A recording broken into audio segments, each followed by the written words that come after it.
ref. That's he got the ball.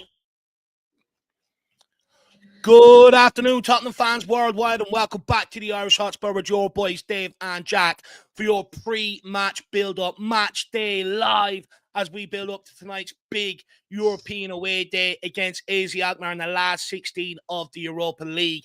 And our season hangs in the balance here over these next couple of games. Hopefully we can progress and keep kicking on the inevitable towards the end of the campaign. And look, many people want to go to Bilbao, so there's still a chance, despite what's happened this season, for us to try and salvage something out of this season. And I, for one, will not give up until it is over. So despite what's going on, I hope everybody out there can generate the optimism heading into tonight's game.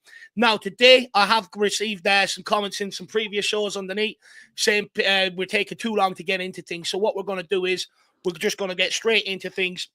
And we're going to bring your comments up as we go along and try and make it a lot more engaging with you guys at home. So keep getting your comments in on the stuff that we're talking about, stuff that you want us to talk about. We will be keeping an eye on chat and we will get straight into it. So everything you need to know, of course, tonight we are playing away at the AFAS Stadion in Alkmaar.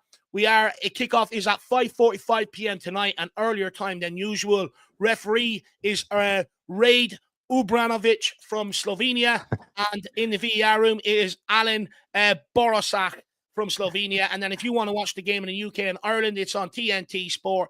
In the USA, it's on Paramount Plus, and in Australia, is on Stan Sport.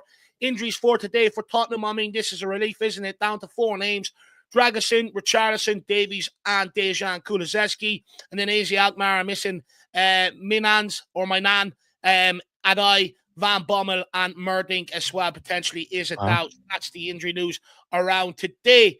But look, let's get straight into it. I mean, Jack, we're going to start with you, my man. Just make sure I get to the top of the document. I mean, the Europa League is our only chance for European competition next year. And we are among the favourites to win it. I believe we are actually right now currently the bookies' favourites. And at the start of the season, fans were optimistic that this was the trophy we could potentially go all the way in and potentially secure our first bit of glory since 2008. Do we as fans still believe we can win the Europa League, or are you more cautious about the prospects now, given how the season has unfolded? And everybody at home, please get your answers in. Current moment in time, I have belief that Spurs should be able to go as far as the semifinal. And, from there, it's hard to know where my confidence lies. You will come up against a good team at that stage. But looking at the squad on paper, looking at the players that are returning back from injury, me personally, I don't think there are really any excuses not to get to a semifinal, really. I think that's kind of what's up to, the team here and to Ange Postecoglou. So, Dave, I am confident of my Europa League dreams. Like you're right, at the beginning of the season, I think that was the competition I said I cared about the most. Absolutely still is the one I probably care about the most. I think it has a bit more glamour. I think it has a bit more glitz. And also, maybe is it a little bit more easy than winning an FA Cup or winning a League Cup. Yes, maybe fewer games in the League Cup or the FA Cup, but you all know you come up against a Liverpool, a Man City, an Arsenal, a Chelsea, plenty of good teams at some point. Whereas here, we got put on that easier side on the bracket. So we also were given maybe a bit of a favor when it comes to the opponents that we will face when we get into the later rounds and the later stages. So Dave, absolutely confident that we can go deep into this tournament. And also, even if you weren't confident, at least you should say, we should be able to go far into this tournament because we were even put on the easier side of things, right? All the good teams, all the better teams, at least in my opinion, the better teams in this Europa League are on the other side. So might as well just smash whatever's in front of us and we'll see you in a semifinal. I do agree with you. I do think we have to take advantage of us being put on what many would deem the easier side of the draw. Let all the other teams sort of cancel each other out and we'll deal with that at the latter stages. So I do agree with you. It is something we have to take advantage of. I remember on the Champions League run, we got Man City, Ajax, played Liverpool in the final. We had a nightmare of a run in terms of some of the fixtures we were given. This time around, we really need to take advantage of it. Fully agree with you on that one. I mean, Jose, where do you stand? I know you were very optimistic, about the Europa League heading into the start of this season as well. Do you still have a feeling that we can win it if everybody remains fit? Yeah, fate has dealt us a really, really weird hand this season because at the start of the season, before any injuries and that, when you knew that who was going to be in the Europa, before the draws were made and that, before you knew what teams you were going to play, Everybody thought, at the time, Tottenham were one of the favourites to win this. Then we've gone through the hardship of what's happened in our season with losing players at nearly every turn to injury, not picking up points, not securing, successive victories on the trot for a while. We've gone through about 3 months of a really barren spell, and we now reached the last 16 stage. And you showed a graphic earlier about the injuries. The injuries used to be that long. Yeah. Well, like that, and you think to yourself, personally, for myself, I look at it and it's like we're starting the season again.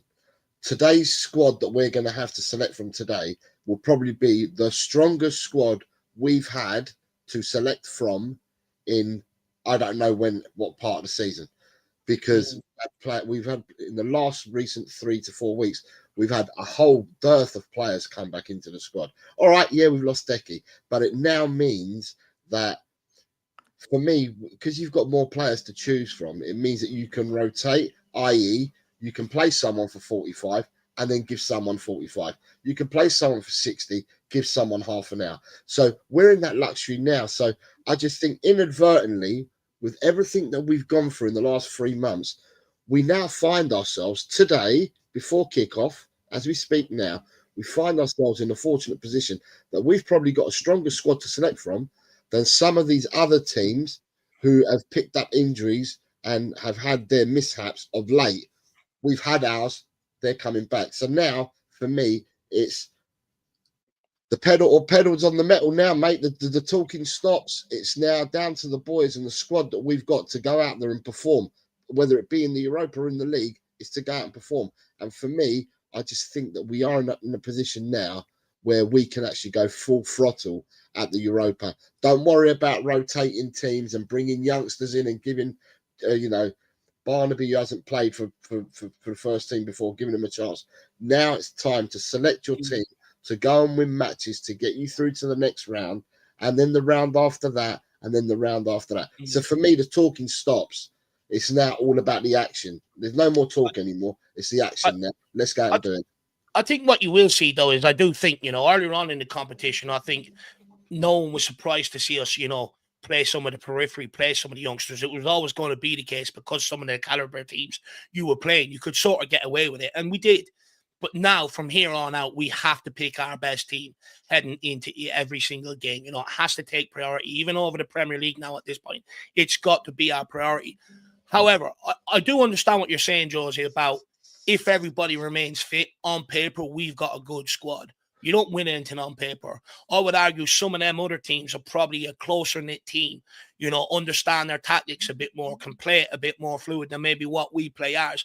Do you think that could be a sticking point we could come up against where we could fall short? Well, look, we've seen it in Europe gone by, right? Dynamo Zagreb, we lost them away from home when we carried a lead into that, and that's because they had much more to get in this. They were working for something. They were able to implement their tactics, Same with some of the teams we lost to, NS Mora, for instance, stuff like that, And for me, that's the difference. If you're together as a team, everyone's fighting for the one thing, everyone understands their role, everyone, is willing to execute the tactics, that will carry you more than just the squad on paper. Yeah, but to me, I mean, today we will have 11 players. As you start the game with 11 players, we'll have 11 players. But I'm comfortable in that the 11 that start, I will be equally as comfortable with the 12 that we've got on the bench. That they can come off the bench and the drop-off's not going to be like that anymore. Do you see what I mean? Regardless of whether they played minutes or not, the drop-off ain't going to be like that. So we're not going to get... I don't believe that we will get indifferent performance from now on in the competition compared to what we've had in the past. Because in the past, even this season, with all the injuries that we've had and the teams that we were putting out that should have turned up and won games, what we thought were comfortable, we've ended up losing games and struggling to get past games in Europe. I don't believe that should be the case. That's why, for me, the talking stops. Even though we've got players coming back. Today, at centre-half, Danso's definitely playing.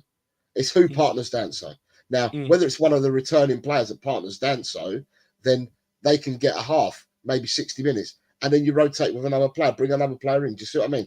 Today, I've got Solanke. whether he starts or not, Solanke will get game time today. I've got a feeling Solanke starts today, but whether he doesn't or doesn't, he'll get game time. So if you start with, I don't know, Tell up front or Son down the middle, whoever, you can rotate with Solanke. So I feel happier and that we've got more strength in that for the whole 90 minutes. We'll have more strength in what we start with our 11 and what we'll have coming off the bench. That's what I'm talking about rotation. Where before, No, I definitely agree with you in terms of, if everyone stays fit, we will be able to make impacts off the bench.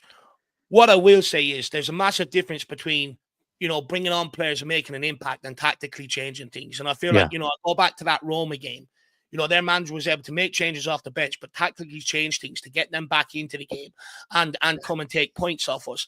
And that's where I just don't think sometimes, that's where I wonder, and I'm maybe worried about, will we fall short? Will Postecoglou come up against maybe a guy who's more of a tinkerer in terms of what he's trying to do in games and stuff like that? And that's where we come unstuck. And also, like I said, like my biggest fear is in years gone by when we've gone into Europe, bar maybe under Pochettino, everyone's been fractured. The players haven't fully believed in the manager. Manager doesn't fully believe in his squad. Everything's been fractured. And ultimately, we've ended up paying the price and being embarrassed.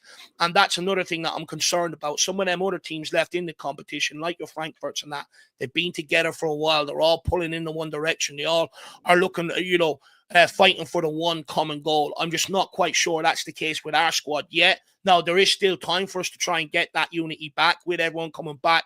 Hopefully, there's maybe a renewed sense of optimism. There's new talks in the dressing room. Someone like Son bringing everyone together and actually using what's happened this season, the hurt, the ridicule, everything else, and actually using it to sort of bring yourselves together and fuel yourselves on. But again, I have questions. Is Son that sort of captain? But I do think them sort of things need to take place. But I do want to bring you in, Donovan, just quickly. I want to get into... I'll bring you in first and we'll get into some of the comments and see what they're saying. If Tottenham does manage to win the Europa League, would that make up for the disappointment of the Premier League season? And again, people at home, let us know your feelings on this. Mate, if we won the Europa League, big up, by the way. Hey, how's everyone doing? Good show. I can already tell it's gonna be a great show. Good discussion. Great football minds. It's gonna be awesome. So happy to share the screen with you, beautiful gentlemen. It's great. Mate, if we won the Europa League, that would make up for the last 10 years, and the lack of litter that got picked up too along the way, man. Because it's only fitting. It's the first cup we've won as a club, the European trophy, and it's the first club trophy at our new stadium. And I'll touch back on that lack of mentality we've had as a club, and it's kind of recently getting over the line, and it has nothing to do with the away mentality. It's just the full squad having the belief in the manager's theos, because when you go to a neutral venue, like, forms out the window. That's when you do have what squad is the closest together, what squad is able to blend and know their tactics better than the others, and have a siege mentality that can kind of, for 90 minutes, just us versus them. And then when you have those small cracks and the small little bit of divides,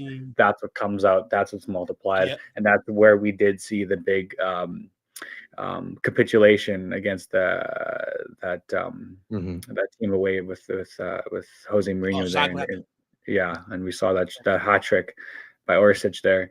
I just remember that curler going in there, and so we made substandard teams look amazing and substandard players look above average because he went to Southampton, did nothing after that. So the fact is that so we need to build some positivity here. We need the lads of like I saw Romero leading the charge in those training videos, man. So, if he's back in and he's back on board, get players like him, get some quality minutes under their legs and get the engine purring, because these last little bit of games we got left, it happens every year and it sucks. I wanted this year to be different, but every year as a Tottenham supporter, there seems to be a part of the season where it comes and next thing you know, there's nothing to play for. There's like one thing left, and then there's all these empty filler games. So, let's start looking at the calendar. I think we got 2 games this week, 2 big games this month, and then it's international break. And, so I'm really looking forward to this. It's a prestigious trophy. Don't let anyone tell you anything different. Plus, it offers a one-way ticket to the Champions League, and we're not getting there via the league. And we know the revenue that even like a humble club like Aston Villa, what a Champions League revenue can do for them. So we need that. We need that revenue, man. I think it would make up for a challenging season, Dave. Like, to be honest, Donovan's right. Probably make up for the last 10 years of struggle, with Spurs. Not even, I would probably suffer 20 Mickey Van de Ven injuries as long as we could, win the Europa League. I'd be happy to see, another season of injuries as long as we win the Europa League. I think it is a very prestigious competition. We know it's one that Spurs, in previous renditions or previous names of this competition, Spurs have done very well in it. And it would probably be the best trophy I think we could win in a long time, let alone my lifetime. I'm not expecting us to be winning Europa Leagues, year after year after year. We're only Tottenham Hotspur at the end of the day. It'd be nice to get to that stage. It'd be nice to have a manager that could get us to that sort of point where we have those sort of expectations. But Dave, I mean, this is a very, very prestigious competition, in my opinion. And I would absolutely think that would make up for this season. I think it would make up for multiple seasons. Actually, Ange would probably be, rightfully, deserved to get some thank you letters from maybe even a Conte or a Jose or Pochettino if he won the Europa League for all the suffering we've had.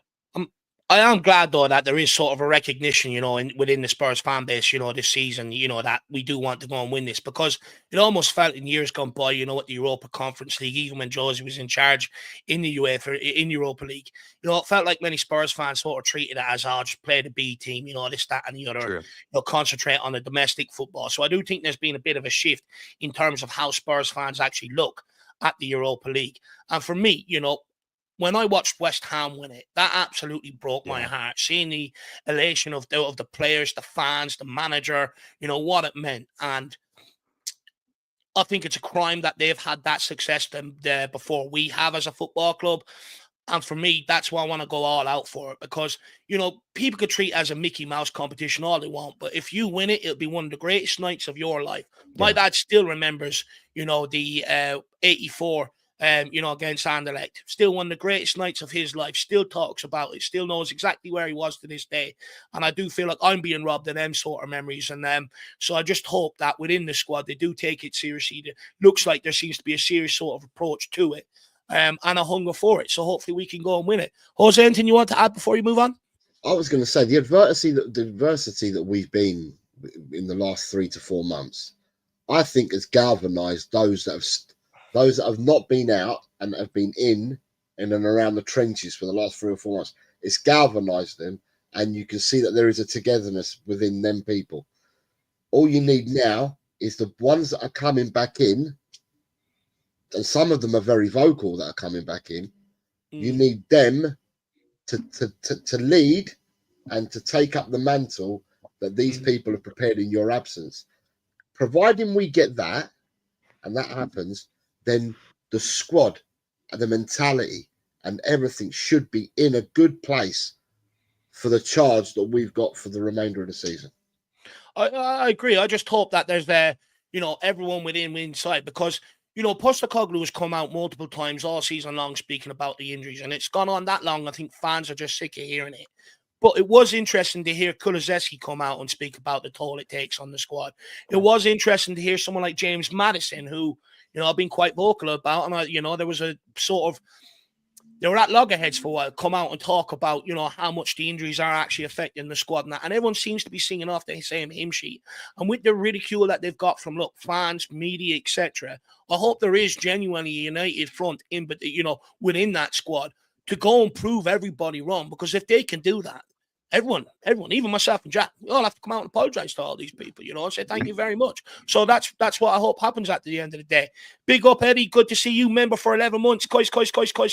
We are in it to win it. That we are, Eddie. Good to see you. Hopefully you're absolutely pumped up for tonight's game over there in Australia. By the way, how are all my Aussies? I know there were cyclones and storms out there, last night. So please let me know that you're all okay and safe. Big up Drew Zilla, member for 18 months. Coys. Can't wait for this one. Everyone's absolutely pumped for this one. Game day, baby. Drew. Enjoy work. You're not learning, Drew. You're supposed to be taking these days off from work. You're not learning your lesson from the last one. So big up, Drew. Good to see you. Roy Park says, if Andrew's really serious about winning this competition, then he needs to start Spence. This is what I'm looking at. If Spence is benched, I'm done with Ange, full stop. Spence is on fire. Look, I think if he doesn't start today, I think Postecoglou will lose last of the goodwill that's maybe still around him. We've got J-Mac says it's not even It's not a given. Nothing is in football, but we've got a great opportunity if we play to our potential. A bit like what Jose was saying there. You're absolutely spot on. The right show says, I'll see you after this round. To be honest, I expect us to get through this round. Frankfurt or Lyon won't be easy. Frankfurt will not be easy. That will be a bit of a difficult game. James Murphy, good to see you. We go hard early doors and we have got this. It's nothing but Europa. Glory for the Lily Whites. Geoff Totten says, evening guys, we'll only be with you for a little while as I'm not feeling well. 3-0, come on you Spurs. There's a few people around not feeling too well, Geoff. Hopefully hang in there.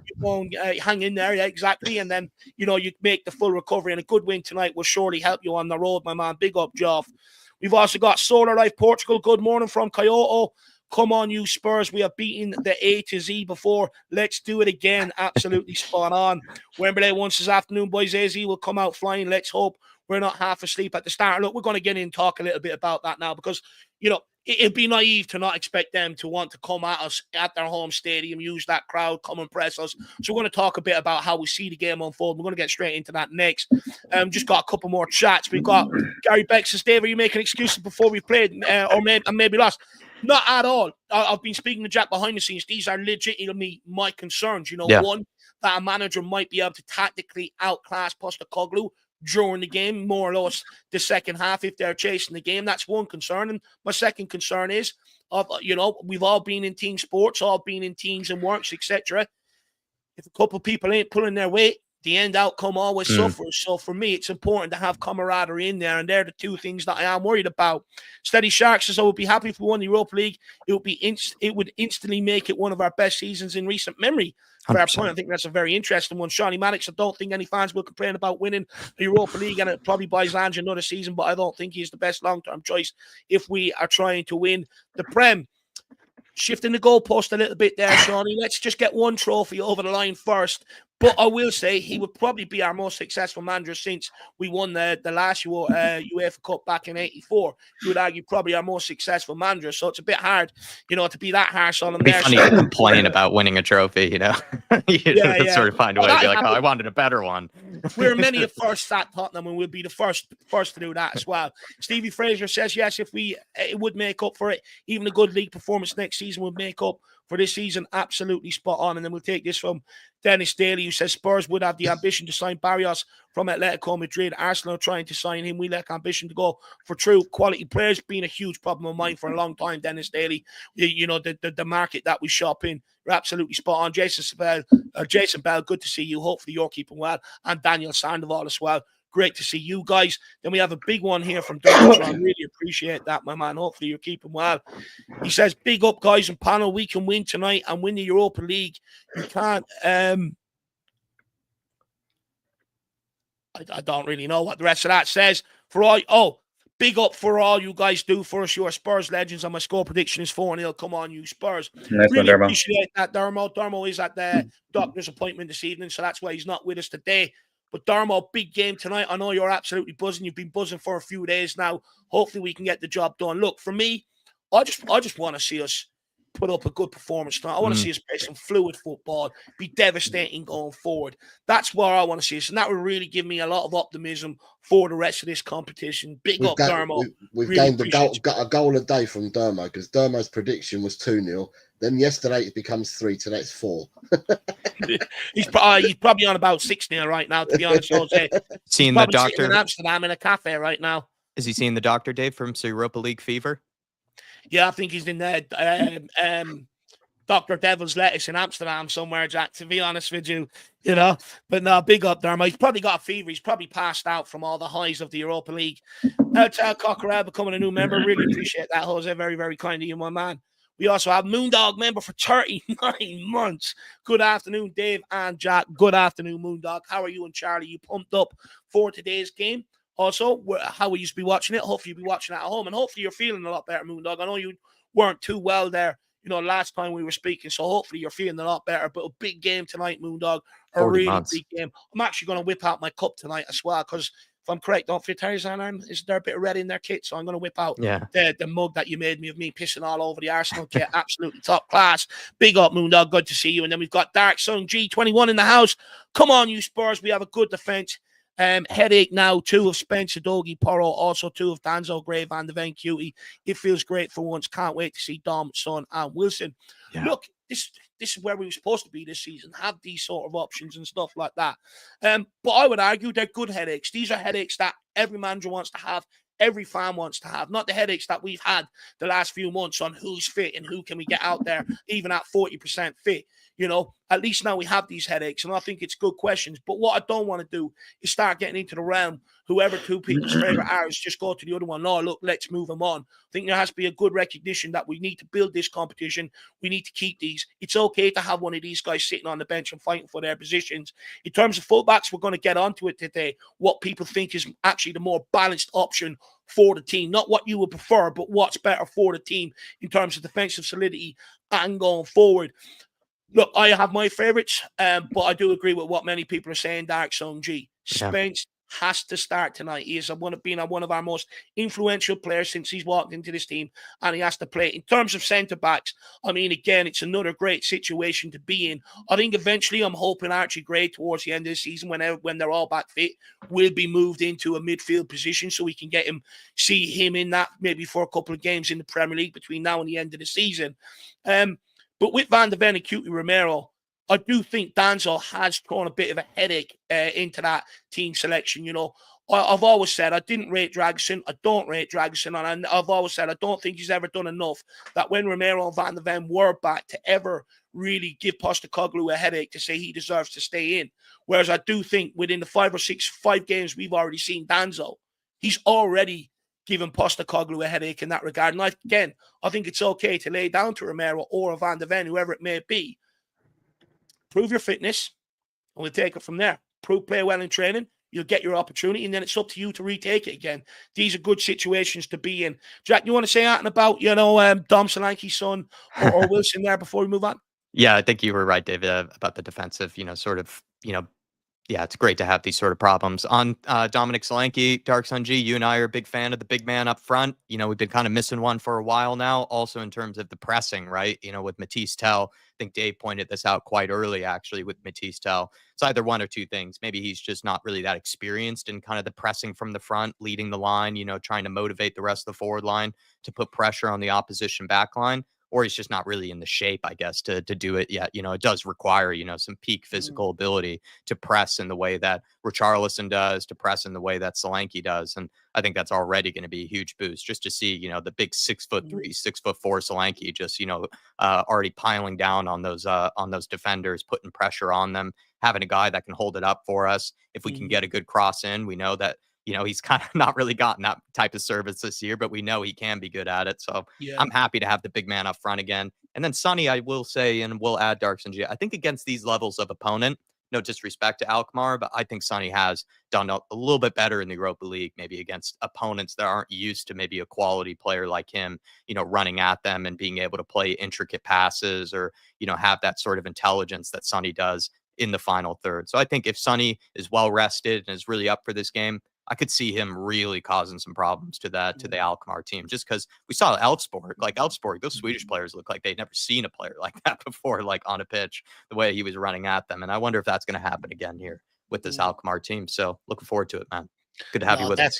Big up, Dark Song G. Really appreciate the support, my man. And then he also follows up and says, Dave, did you see Danzo's mentality press conference? Now, I know I was saying yesterday I was going to go off and watch it, but after the fan show, I was speaking to Paul for a little while, and then I ended up having my dinner and stuff like that. And plus, my voice box wasn't too great, as people could see in the fan show. I kept on going high-pitched towards the end. It was very croaky and high-pitched again. So, to be honest with you, I just had my dinner, went to bed, and got an early night, Dark Song G. I didn't watch it. Guys, did anyone here on the panel actually end up seeing this? Because I know he's come out with a lot of rave reviews amongst the Spurs fan base for this interview. So enlighten us. And both of you have seen it, enlighten us. Have a conversation about it. He was talked about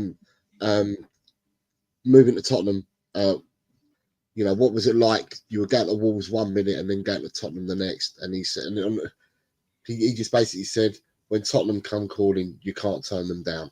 So he left the Wolves part out of it. So he didn't mention Wolves at all. I just said, no, when Tottenham come calling, you can't turn them down. he said that they said to him, you got Cootie and you've got Romero there, although they were injured at the time and Davis was injured at the time, but they're all coming back. And he said that's fine for him. It's all about he's come, he believes in himself. It's all about competition, and he's here to compete. And with the boys, he talked about the team and the squad, and said how how he's slotted in with them. And he said that some of the mentality of some of the players in the squad is like off the charts. And I think he signalled out Archie Gray. He said for an 18-year-old, what he's seen from Archie Gray as an 18-year-old, he just says, where does that come from? Basically, more or less, 18. Who's like that 18 years of age? Yeah. So, yeah, it was absolutely, I mean, nothing scripted. He doesn't know what he's going to be asked. He doesn't prepare his answers. He just got asked off the hop, questions by the reporters, and he answered them. And he did nothing but probably go up even further in Tottenham Hotspur football fans and supporters' estimations, because we've seen what he's been like on the pitch for the last 5 or 6 games since he's been here. And now he walks the walk because he's done that on the pitch, but he talks the talk because he did that off the pitch yesterday. So Danso's here to stay.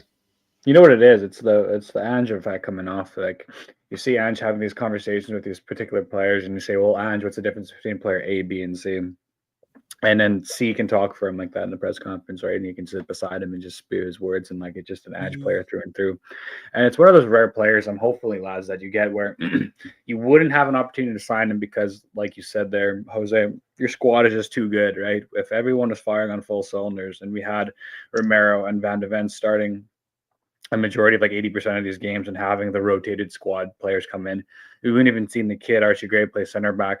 We wouldn't be able to shop in the market of a Danzo. But now we've had this injury crisis, which is almost a blessing in disguise, that next season when we have these full 5 center backs, plus the Vuskovic kid, plus Phillips coming back from loan, we got like a really good, solid preseason of steel sharpens steel. And so now the quality of the squad is being raised. You talk about last season, the midfield was Ollie Skip and Lascelles with Højbjerg, right? And now it's a completely transformed machine. The back line, we had Eric Dyer, Sanchez, Kyle Walker. No, that Walker Peters was a while back, but you get the gist. Well, now Dyer's out of contract, trying to suck back up to Tottenham, and the German media saying, "Oh, I never really got a chance. I really loved my time with Ange Postecoglou and all this." And then we had an out-of-date forward line where we had a shadow of Harry Kane for a season, because that's what we had up front. And then we have the Pombas. I can't even make fun of him, because it's like, what part of the body do you make fun of? Because he gets injured doing anything. And it's unfortunate because we paid 60 million for him, and he's one of the best Brazilian strikers, if not the best Brazilian striker on the planet, and you just can't get a tune out of him. So we have to fix the front line next. And I think that's what Ange Postecoglou was alluding to when it's like there's stages to it. And so now that everything's looking good, we got the goalkeepers. Been one of the first teams fixed, though, Donovan. Like, because like one of my big gripes, if you really want Postecoglou's team to succeed, you got to have a really good front line. Should that not have been one of the first areas fixed in this squad? Yeah, I think he wanted to give Richie a shot. Everyone chipped at him and really threw rocks at him for the Davies decision in the Fulham game in the early cup exit. But it's like the transfer deadline was 3 days away. It's like you needed to get these players a chance before they went out, right? So it's like, I think he needed to. He wanted to put Son up front too. But yeah, I do agree with you, Davey. An Ange Postecoglou system needs a striker up front that can contribute a lot of goals, and also a selfless player out of those 3 that can be. There's an Edmonton Oilers team in hockey called the Edmonton Oilers, and it's like the way hockey's played. It's a very fast rushing pace game, and there's a 3 attacking 3, almost like a front 3 in football. And those 3 have to work in synchronicity because the game is moving so fast. And if they don't work well together, they just don't work well together. They chop and change, Yeah. And Edmonton had this amazing talent, almost like the Harry Kane of hockey, McDavid. And they're wondering, why are we not getting the best of McDavid?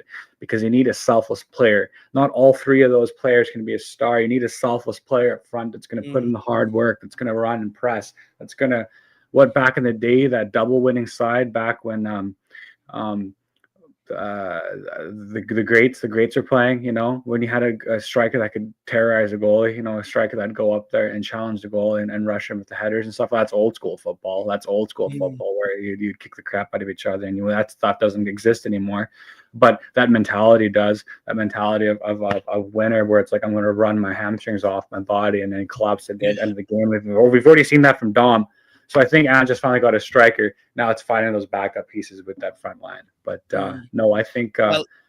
Yeah, sorry. No. Well, I was going to say, I can say for certainty, you know, that unselfish player that's going to work his nuts off that you were talking about, which I agree with you, ain't Brendan Johnson, that's for sure. So that's an area to one side that we need to look at on that right-hand side. But look, let's keep this show moving, guys, because I do want to, you know, go a little bit into the game, into the lineup, because everyone's getting excited and we all want to talk about the lineup.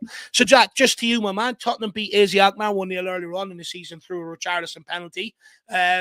Do you think that victory gives Spurs an edge heading into this first leg, or will this match be a completely different challenge, given it is knockout phases? And to be fair, they did beat Galatasaray to get here. Yeah, complicated one for me on that. I would imagine that Alkmaar are a better team than what they were earlier in the season. But Dave, when you did your research for the injuries, I mean, I was looking at some of those guys. Like, I think they're pretty important players for that AZ team. You know, Van Bommel, I know you rate. He did very well against us. He's still out, you know, up to this point, but he caused us plenty of problems up until that injury. And then that guy Sven Minons, he scored like a ridiculous goal for them against Galatasaray. And I was pointing out in the members preview, I think he was one of the guys that was really leading that press that you were saying worked so well for them against Galatasaray. And he's their number 10. You know, he's the guy wearing the number 10 shirt. So he has to be pretty good, you would imagine, you know, for that side. And there was another player that you might have mentioned there in that list that I'm forgetting, but sounded like a familiar name of a guy that was in their starting lineup from the first time that we came around. So you could actually make the case that maybe Alkmaar are now all of a sudden feeling the injuries more than we even are going into this game. So I'd imagine that they will be feeling, you know, the setbacks, because they're not going to have nearly as deep of a squad as we would. They're not going to nearly have as talented of players as we would as well. So I think they'll be more experienced. I think they'll be more knowledgeable of how we play, what sort of, you know, tactics we have, you know, the way that Ange wants to. But I'm wondering if they won't actually be on paper as good of a team as we saw the first time around, because a lot of their good attacking players are gone. Of course, I've jinxed it, Dave. You know, I've definitely ruined it here. But, you know, thanks to your injury research, I actually raised my eyebrows by some of those players. I was like, dang, I think those guys are actually supposed to be some of their chief creators, if not goal scorers, you know, apart from Troy Parrott in that team. So I think they'll be more experienced. I think they'll definitely be buzzing after beating Galatasaray. You know, they should be, you know, buzzing after that, you know, opportunity for another scalp, perhaps even a free hit, because Alkmaar, to my memory, they don't really go that far in the Europa League. I'm pretty sure they might have gone decently far into the Europa Conference League. They might have made it to like the semifinals or something, you know, maybe in a previous year, or they went to like the quarters, but they're not a team that goes deep into these competitions. So I think they're going to be looking at this as a free hit, and you know, maybe we could benefit from the fact that, you know, they have some big injuries. Yeah, look, I certainly agree with you. If they are big injuries, you know, that's absolutely brilliant in terms of us. What I will say is, you know, we did only beat them 1-0 earlier on in the season. True. And to be honest, that first half was quite boring. If I remember correctly, Mikey Moore moved out to the left-hand side for the second half, turned it on for 45 minutes, took the game to them down that side. He ruined a couple of their fullbacks that night, and we ended up winning the penalty and going on winning that game. But I do think they take belief from that to a large degree. I think, you know, that's away from home at our stadium. I think they'll fancy themselves at home tonight. Plus, off the back of beating Galatasaray, and let's not forget, a lot of them players ain't going to stay there. They're just using that as a stepping stone in their career. They're also going to be putting themselves in front of the European market tonight. So they're going to be up for it on a number of occasions. This is going to be a tricky game to navigate, especially for the opening 30 minutes. They're at home. The crowd, the Dutch crowd is always up for it. They make good atmosphere, good noises. So all of that on top of us, and we could sit here and say that shouldn't affect us, but Ben Davies moaned about the crowd when we got bet by Matthijs Arnhem. So it clearly does affect the players. So for me, it's just about keeping it tight for the first 30 minutes. Don't give them any joy. Don't do anything stupid. Don't give them any early chances. And in terms of playing out from the back, they are going to press us. They're going to look to sort of try and get us to punt that ball into a player in the middle where they've got 2 or 3 players around and look to swarm him and take it off him. after the first 20, 30 minutes, we should also be settled enough to be able to start popping that and finding solutions to beat that press. And at the end of the day, we are Tottenham Hotspur. We are the bigger team. We play in the Premier League for a reason. You put Vitesse Arnhem in the Premier League, they're probably down in League One or Championship. So we should be beating them tonight. We've got much better players on much higher wages. If we don't go out there and show that golfing class tonight, and that doesn't give me hope for the rest of the Europa League. But mark my words, the first half is going to be a tricky game. It's just about how we respond. But look, I'll go down to Donovan because I don't want to keep going to Donovan last. Donovan, how crucial is it for Spurs to secure an early lead in the first leg at AZ Alkmaar, especially to silence that home crowd tonight if we can? And should Postecoglou adapt an all-out attacking approach, or would it be wiser to take a more cautious approach to the game and stay in the tie and rely on our home advantage in the second leg? What are you expecting tonight? Expecting us to go and get it done tonight to a large degree? Let's cycle back to that first bit. Sorry, you said how important is it for us to get an early lead? Is that what you said? Yeah, to score an early goal and try and quell the noise of that home crowd, and try and quell their belief as well to a large degree. Well, you have to look at it as like how you want to approach a two-legged tie, right? So that's like what, 4 halves of football you have to get through, right? So you look up at split it up 4 quarters, and that's the way I'd look at it. I'd grow into it. I would use the last 2 legs almost as a sprint. As I'm doing a 400-meter, you don't blow your load right away. You just keep going, and you give it all hell in the third, which is the first half at the homes game. So that being said, you don't want to. If you concede a goal, but you don't want to get it to the point where you have to do work at home.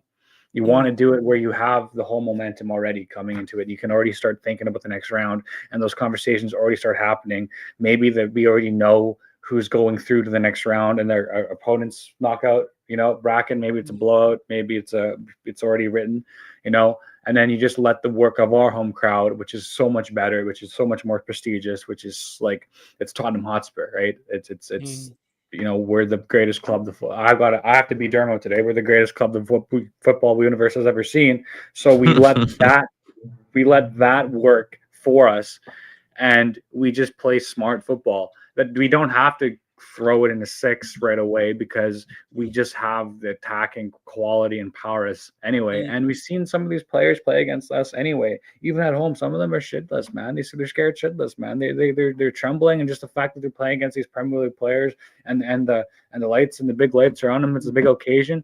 They pop a pass off, and that's actually how Madison got his first goal in that last game, man. He capitalized on a mistake. Actually, it was a really good ball from Poro. Pardon me, it might have been the second goal. But no, I don't think we should do anything different. I think Ange will manage this correctly. I just don't want to have a well-battled first leg and then just a completely windless, limpless, goalless second leg. Like, I want it to be a rising action that gets us to the next round. I don't want us to be this regular heartbeat football, heart in the mouth, 90-minute, Heung-min Son needs to score a goal or corner directly in the 86th minute, for us to get through here. But I think we'll be fine. No, for me, look, the way I would like to approach, to be honest, I agree with J-Mac. Let's go out and put our foot on their neck. For me, go at them, nice and early, look to press them. What I don't want to do is sort of sit off them and try and soak up for the first 5-10 minutes and give them that belief. And to be honest with you, all you're doing is allowing them easily to come at you. For me, I want to go out there minute 1, look to press them, turn that ball over and go at them straight away and test them in front of their home crowd, see how they are. To be honest with you, I would expect for us to try and take a 2-3 goal lead and try and get this done tonight. So when the home leg comes around, it's just sort of an easy day at the office to a large degree. Like, look, don't get me wrong. I'm well aware of Tottenham's capitulations and your season's gone by. I've had to sit here and bear the brunt of it. It fucking hurt.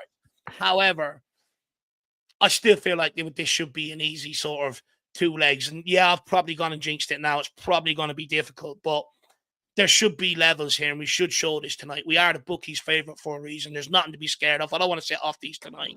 Go at them, go for their throw. Absolutely spot 100%. on. Dark Sun G says also we have a stronger squad than the 1-0 win. Back then, our goalkeeper and defence was Forrester Gray, Radu, Davy Zadoji, while we also used Werner, which is now out as well, and also Richarlison up front, and Mikey Moore, I think, was on the right and then switched to the left. But the midfield trio, I'm expecting to see the same today, which is Bentancur, Madison, and Bergvall from that game. So I'm expecting that to be the same midfield today. But I do agree with you. In terms of goalkeeper defense, you know, we should see us be able to transition that ball out from the back a lot quicker with a lot more ease, you know, have different avenues, you know, being able to lump it over the top. Not, you know, I mean, Radu Dragusin on the ball says it all, doesn't it, really? And Fraser Forrester, to be quite frank.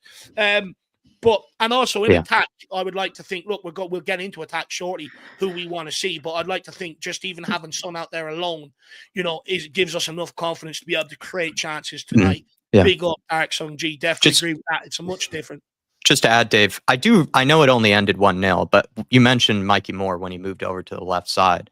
I feel like we deserved more than that 1-0 win once he moved over to that left side. I remember even Johnny, remember he posted that great compilation of all the chances he created. And there should have been, you know, somebody that got onto the end of one of those that Mikey was able to create. So just picture that being either Mikey Moore again, you know, I could see him causing problems, or it will probably be Sonny, right? And Sonny, we know, would offer something very, very similar in terms of running out his man, creating opportunities, being able to drive at his fullback. So I think if we can get a similar performance from Sonny that we got from Mikey Moore in that first game against AZ, I think we should be able to hopefully get more than just a 1-0 win, because he really did cause problems to them. And I remember we should have won by far more than that. And it was a typical case of Spurs kind of leaving the door a little bit open, despite creating plenty of chances to actually push on and win the game comfortably. No, you're absolutely spot on, and that's what we can't afford to do tonight. Yeah. If we got our chances, we got to take them. Like you said, you can't afford to leave the door open, because all you do is give them belief. And in football, all it takes is one long ball and someone on the end of it. It's literally all it takes. So you're absolutely spot on about not leaving the door open there, Jacko. Stateside Footy says, good morning, gentlemen. I only have a few minutes, but I'm trying to figure out a way to watch the match at work. I don't think I'll be able to pull it off. Look. Hand over the desk, you know, kind of, you know, sort of phone under kind of thing. You know, I've done it before in class. Yeah. Half day, 24-hour vomiting bugs, something like that, Stevie. You know, there's ways. If there's a will, there's a way, my man. We've got Ribsy85. Good to see you, Ribeye. Hopefully you're keeping well, my man. Big yourself up. Absolute legend. And then we've also got Martin Walton in the house. Says he will have PTSD if they see more coming off the bench. I hope he gets minutes tonight. I really do. I absolutely love that kid. He's my sort of player. Gets on the ball nice and direct. Goes to get at them. No fun being torched by a 17-year-old, you know. It's no fun. As a full-grown man, you know, seeing a 17-year-old, you know, torch you week in, week out, or just running past you every time. Definitely not fun. Definitely not fun. Definitely PTSD. And if I remember correctly, you know, the players are getting ticked, you know. He was just megging them, going on the outside, going on the inside. And what I love about it, he's got a fierce shot or a great cross as well. You know, I think many people in the forward line could actually learn a bit from that 17-year-old kid there, actually, quite frank. But Jose, on to you, my man. I mean, given that Postecoglou has emphasized silverware as a goal this season, how much pressure do you actually think is on Postecoglou in the Europa League? Is this a defining moment for his tenure at Spurs, or do you think his future at the club is unaffected, you know, by the Europa League in general? Because, look, me, Donovan, Jack, we've had our say, but I haven't really, you know, heard where you stand on it to a large degree. I think it's unaffected till the end of the season, if you're asking me the question right now. However, you think the moment we go out of the Europa League, you don't think he'll sack him and look to bring in an intern between now and the end of the season? No, I think there's a lot of moving plates in the back at the moment. There's a lot of moving plates, and they ain't to do with the manager. I think there's a lot of moving plates going on. I think we're going to hear other news in the summer, other than just the manager. There's going to be a lot of news in the summer, in my belief. That's my opinion. You coming out as an ITK now as well? Yeah, you alluding to potential takeover deals? I think the deal will be announced, and it'll probably take place in the summer. I think the deal is happening at the moment as we sit here doing this show. And I think that we're not too far away from hearing about a deal, and then it probably take about another 3 months possibly for it to happen. So I reckon that we may have other moving plates in the summer. So do we get to keep the go-karts though? That's the main question. Do we get to keep the what? Sorry, Donovan. The go-karts and the hotels and all the other investments. So the thing for me is, as I said, as we sit here and speak now, I don't think Postecoglou. I think Postecoglou's here till the summer, but we are out of absolutely everything, and the only thing that we can win this year is the Europa League. So for me, we'd be very, very foolish, or if I was the manager of the ship, I'd be very foolish not to stick my eggs into that basket and go all out for that competition. For me, as a supporter of Tottenham, it's equally important for me to pick up points because I'm like a wounded person as well. We should be further up the league than what we are, but the league doesn't lie. It's spread over a season. I would like to pick up more points and climb that league, but I've also got to think about I also want to win the Europa, and I think that Ange would be foolish and it'd be very remiss of him to ignore the Europa League. The Europa League is not only it's a trophy, but if he listens to the fans that go to the stadium week in, week out, he must know that the fans are craving the trophy. He must know this already. I think it should be his priority, don't get me wrong. And I think, he should be ultimately, making sure he's got his best team available for the Europa League. But I also don't think he's in a position where he can just not care about the league games. I think, he has to start winning games in the league and trying to push us up the table if he can to a certain degree while maintaining a good Europa League run. Because I also feel it's hard just to expect him to turn around and go to the squad, Expelliarmus, go out there and play against AZ Alkmaar and turn it on. A lot of winning things, especially towards the back end of the season, is built off momentum. Yeah. So for me, it's you can't just go Premier League game, don't care about that, boys. Just get through the 90 minutes and then go Expelliarmus play, and off you go out there, 90 minutes, cohesive football, going to play teams off the park. Football just does not work like that. So I do think, he's under a bit of pressure where he has to actually do well in the league and pick up results there, while also, prioritizing this competition and guiding us, deep into it. So I do think he's in a bit of a precarious position. Look, if he wins, ultimately he's going to be kept around regardless of what people think. But I think it's a huge gamble to sit there now and say, I'm going to win that so I can sack off the league. Because if he doesn't win it and the league hasn't picked up, I can bet your bottom dollar fans will want him out of this football club if that's the case. So I do think he has to sort of maintain both. But we've got players that have come back now. So I keep saying this and I keep going the same thing. I did it in my video for the prediction. The talking stops. We've got the players back now. The talking stops. It's the actions now. And you've got to just go out there and produce. Now, tonight's game, whatever the starting lineup is, it will have a mixture of players that are returning, but we won't probably have so many players returning straight into the team tonight. I think we'll probably get 2 at the start of the game tonight, but then everybody else will be players that have either come back in the last few weeks or players that have been in and around it for the last 3 or 4 months. Whatever happens, we've got 11 league games to go, plus we're hoping that we're going to have another 9 whatever games in Europa. We've got a squad of players whereby he can pick a team comfortably to win a Europa game and then also be able to rotate slightly and whatever he needs to do to then tackle the league. We now have the players back. So our squad is now like that. It's not like that like it was. So therefore, I'm saying that he needs to attack both, but he needs to go after that Europa League and not start. It's not like before people used to think, well, what we'll do is we'll rest players for the Europa, but we'll stick our stronger players in the Premier League. No, you haven't got the opportunity. You've got to stick your strongest team out for whatever game that you're playing. And it's a mini season, in other words, lads. It's just, if we're going to get all the way to the Europa final and we've got 11 league games left, we're talking about circa 18 to 20 games. It's a mini season. This is the squad you've got. This is a mini season. Go out and see how many of them 18 or 20 games you can now go and win.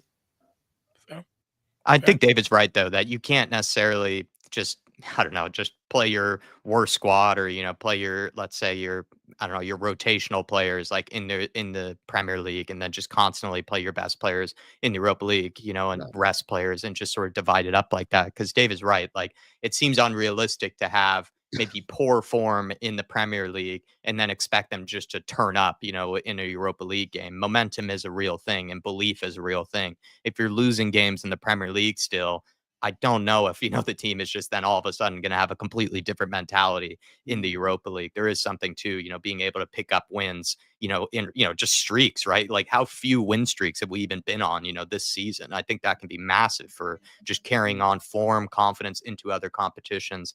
The other thing maybe to add just is, I feel like Jose is right, a bit of a mini season we might be having here. And so Ange might as well just sort of look at 2 competitions. That's all you have to focus on. Just look at trying to win every single one of those games, basically. I think he even already, as you pointed out, maybe Dave, already went under a bit of pressure for the fact that he rotated for that Man City game. So he has to look at maybe basically winning as many games as he can for the rest of the season to garner, momentum, garner confidence, but also just, maybe even that buyback, from the fan base, really, because it seems like even still losing Premier League games, it's still not, even though we might be out of the potential of qualifying for Europe through the Premier League, still losing those games, it still plays a toll, on the fans' confidence in terms of the team and the manager. He's always said in his press conferences, wait until my injuries come back, wait till my injuries come back. So they're back now. So I do think the pressure is on to even deliver results in the Premier League on that basis, because, you've always said when the players come back, you'll see different. So I do think he is under pressure to almost prove that to the Spurs fan base. And I think if he does, I think many people go, you know what, fair play, see you next season. So was it you that wanted to come in there quickly, Donovan? Yeah, so I think Yeah.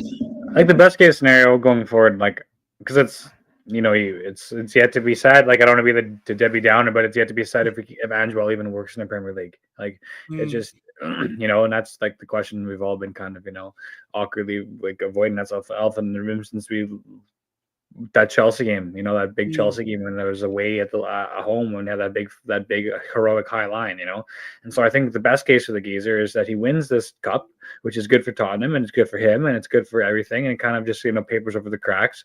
We have this big takeover, Levy goes like this, Ange has his legacy protected, because if we don't sell the club and we don't have some kind of takeover, Ange is not going to be a long-term fix for this club and for what Levy has to the lack of offer for Ange. He's never going to be fully backed with his ideas.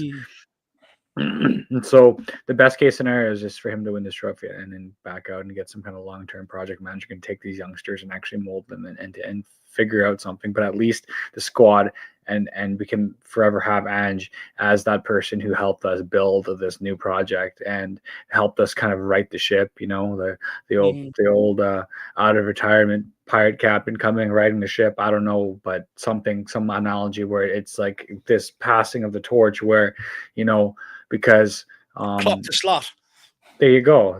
Yeah. And I still won't respect Slot if he wins it, because Klopp did it all for him. So no, I do get what you're saying, though. I think some people are of the opinion, that Ange just sort of putting the frameworks in, and it's the next guy that's kind of sort of come in and take it on. But Ange has said he doesn't want anyone else to feel the fruits of the labour that he's put in with Bergvall and Archie Gray and stuff like that. So he seems to think he's going to be here for a while yet. So it's sort of it's one that we'll see play out. We'll take a couple of comments here, and I want to take a moment to bring you the fastest, most secure VPN in the world. We've got Nick Lazier, Tomo Bus to reschedule our one-on-one meeting. Spurs is on, dude. You're absolutely spot on, Nick. Fair play. Absolute legend. That's how you do it, stateside footy. Niall O'Connor says, yes, let's do it. It's early kickoff. Has one advantage you're getting me through work. Come on, you Spurs. Really appreciate it. Don't get yourself sacked. It's not worth it, but I really do appreciate it, my man. We've got Wembley One says, I took my partner to the first AZ Alkmaar game for her first very Spurs game, and once we won it, surely must rank as one of the most forgettable love games ever. Even Richie's pen was a bit of a farce. No, you're absolutely spot on there. It was a bit of a boring game, to be honest with you.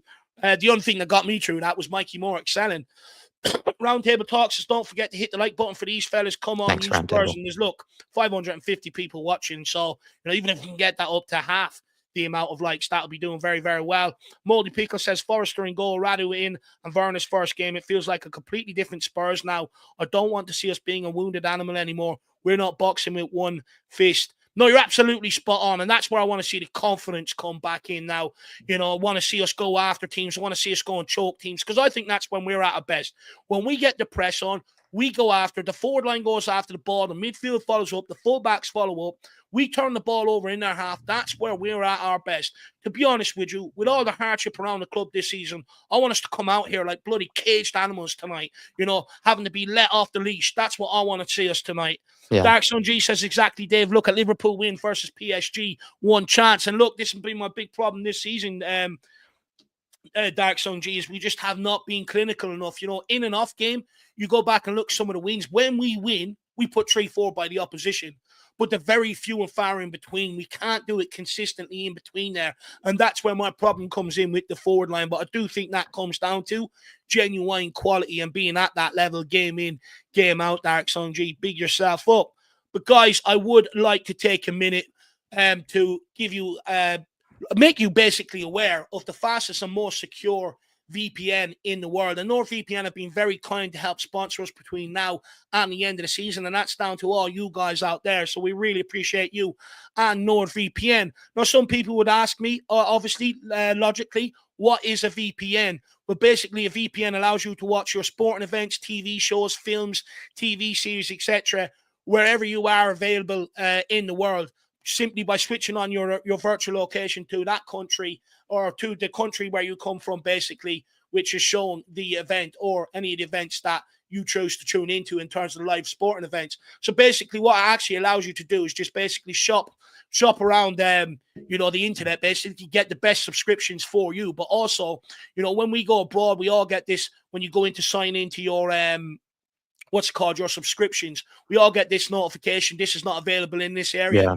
Well, with NordVPN, that's not a problem. You simply switch on your NordVPN and it'll let you watch it. So that's the big benefit. So wherever you're traveling, if there's anyone traveling to the AZ Alkmaar game today and there for the weekend, and you want to watch some of your TV programs after our 4-0 win and you want to chill out, NordVPN is your guy. So make sure you do get on it. Now, I know people are going to worry about security. Don't worry about that. They do protect your private data like bank details, passwords, and your online identity, which I think is big this day and age, especially since the world is heading in a more tech-driven sort of way. It's good to have them assurances and them protections.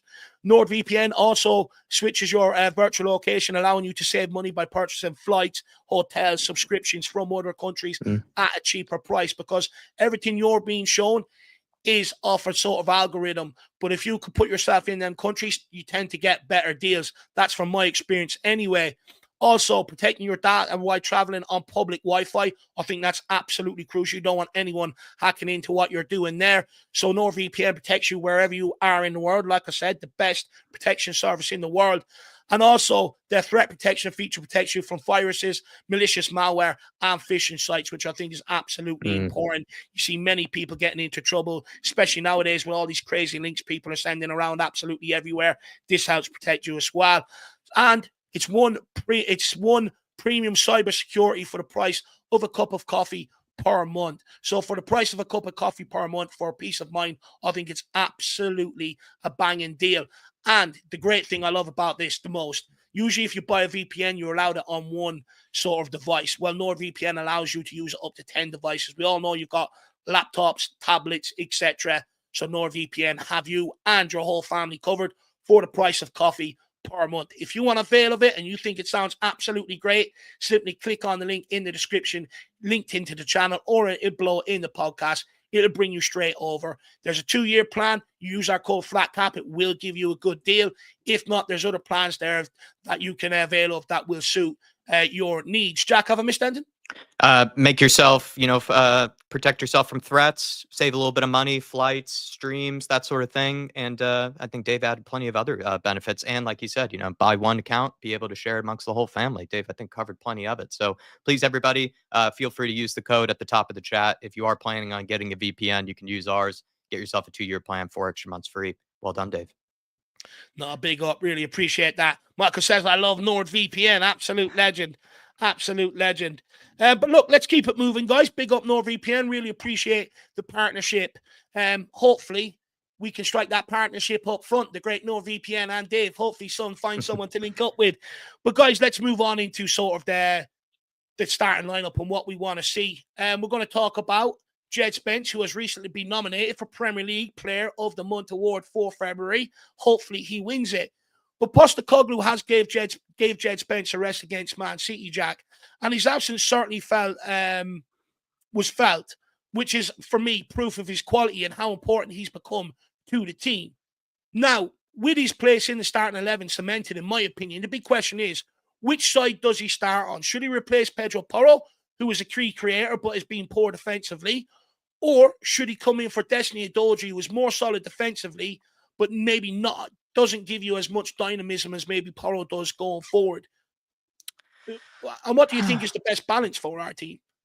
I think I've neighbor at the door. 1 second. No, all good. I think at the moment you got to go with Jet Spence on the right and go with Destiny Udogie on the left. I think that's more for defensive reasons. Dave knows this. I kind of lean a bit more defensively anyways when I kind of look at tactics, and I sort of look at, how I sort of approach games like this. I'd rather be more defensively secure than, have that, more attacking like player, because sometimes with someone like Pedro Porro, you get a bit of both, where you can have a guy that can definitely create chances for you and be able to put in a decent cross, maybe others can, or he can fire a shot on goal that others can't. But he has been very vulnerable defensively, Pedro Porro. And I remember in that first game against AZ, I think it was a guy named Poku, or he had a cool name like Ernest Poku or something like that. And he really did cause us some problems in the way that he was running at. I think it was Archie Gray at the time. He was either on the left or the right.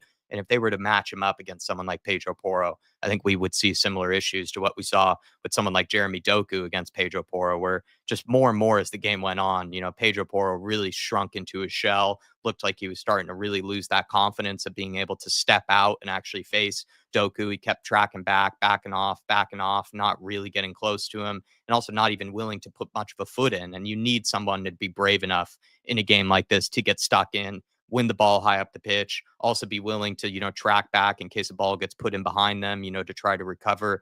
And Pedro Porro, just in recent months, just hasn't been able to do that, maybe to the best of his ability, whether that's because he's been played too much. Maybe he's also just been played so much that he's now just losing confidence. I think he needs to be taken out of the firing line. And if you're looking to maybe get something from the game, let's say it's still 0-0, hopefully we're not down a goal or anything like that. Let's just say that's the case.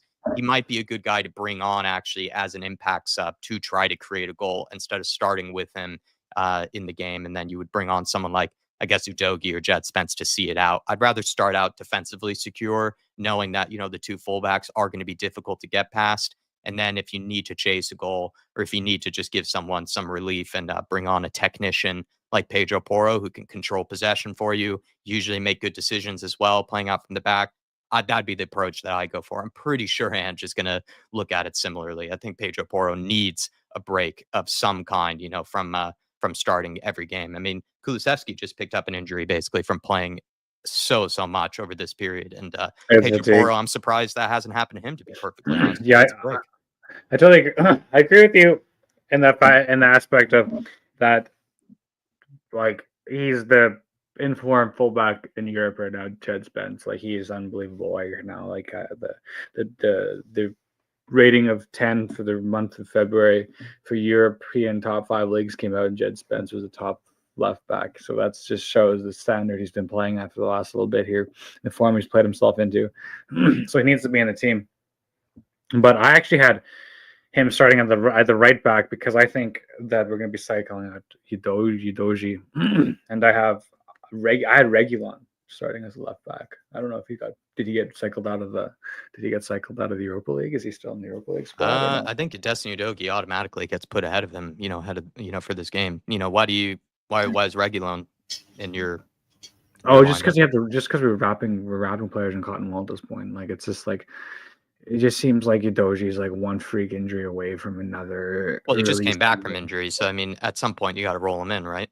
Yeah, I know, but it's like I don't want to have the Reece James of fullback, or the Luke Shaw or the Ben Chilwell, right? It just seems like the English fullback in the first division English fullbacks are just made of glass because of the workload they're demanded to take on the human body. So. But no, I agree with you. There's really good points, Jack. And I do agree that Porro is a good impact sub off the bench as well. And maybe this is an evolution of Porro's game too. Maybe we can see Porro as more of an impact sub where he can be played in a variety of roles. Maybe we'll see Porro coming in as a 10. Maybe we can see him coming in as a 6. Maybe we can see him coming in a bit further up the field. Maybe we can see different formations. We've seen a switch to a 4-4-2 and there's chasing goals. Maybe we can have some kind of You're good there, Dave. Your postman coming to the door. Yeah, Postman just the neighbour knocking in for something. I'm just trying to explain to him, look, I'm in the middle of streaming, Tottenham are playing, leave me alone. Anyway, let's go. Yeah, no, I was just saying we're just saying how Porro could potentially be a substitute late on to affect games, and then start with having Spence and Udogie as athletic fullbacks that are hard to get past. So we are focused on defense first rather than having that attacking option. And I was just saying how maybe Porro could be eventually used as an impact sub, and we could see him revolutionize, kind of like how Trent maybe was, put more to the midfield, put in different positions. Maybe we could have different formations where we utilize his crossing and we can overload box dead ball situations and whatnot late in games. And, the 5 subs really helps us for that. So that's if Porro does stay at this club past this transfer window. So you don't think he will? Well, if Real Madrid comes shaking 80 million euros around, I could see Daniel Levy having a tough time to say. But that's if Daniel Levy is still in charge. And if Daniel Levy still is not, if we sell and Daniel Levy has no saying footballing matters, I don't see us being a selling club anymore. I don't see us being a selling club anymore with infrastructure and the training facilities and everything we have. If we have Qatar money, there's no need for us to sell. And then we can start paying these players the money they deserve. We have so much financial fair play. We have like $800 million in transfers. We have like $400 million in wages we can pull out. So we can be paying these players in cars, man. So let's start doing it and start filling the squad with some quality players. But yeah. A question where the Real Madrid would come in from. I mean, who was the guy that played it right back from the night? He was bloody brilliant. He was absolutely brilliant from the other night, playing balls in behind for Rodrigo and that. But look, they were interested, didn't get Trent, so I wonder, will they revisit that in the summer? It'd be interesting to see. But for me, I wouldn't be so quick to sell Pedro Porro. I think it's a good option to have, to either start or come in off the bench. Just quickly, Adante says we should be winning comfortably. If Arsenal beat PSV 7-1 and they don't have a striker, then no excuse not to win by a few goals tonight. Sort of along the lines of that myself. Jose, you have another 5 minutes anyway, but look, we'll get you. Did you have your say on the fullbacks? I was going to say Reguilon's actually out. He's not been registered with the squad, so you can't look at Reguilon tonight. For me, I'm agreeing with everything that the chaps have said. For me, I think you've got to start with Spence at right back and a doggy at left back, and let Porro become the impact. A quarterback, if you like, when he coming later in the game becomes a quarterback when people are more tired and stuff like that. The last thing we need tonight is the first leg, right? The last thing we need tonight is their wide players. Although Van Bommel's not playing tonight, doesn't look like he's in tonight. The last thing we want is their wide players finding space behind our fullbacks. And I think that we limit that by just having Spence there. And, Spence has got a motor in him as well. Are we being harsh on Porro? Is it actually down to tactics? Because Jed Spence did play there against Ipswich in the first half, and he was also sort of caught out position once or twice, and caught, in and around the middle of the park and all. I just wonder, is it actually down to how they're being asked to play rather than the quality of the player? Because Destiny Udogie does play a different role on the left-hand side than the right-hand side. Destiny Udogie is more your traditional fullback, gets on the ball, goes forward, looks to link up down the left-hand side, but he never really inverts as much as Jed Spence does, or Porro does when they're on that side. So is it actually more of a tactical thing rather than down to individual quality?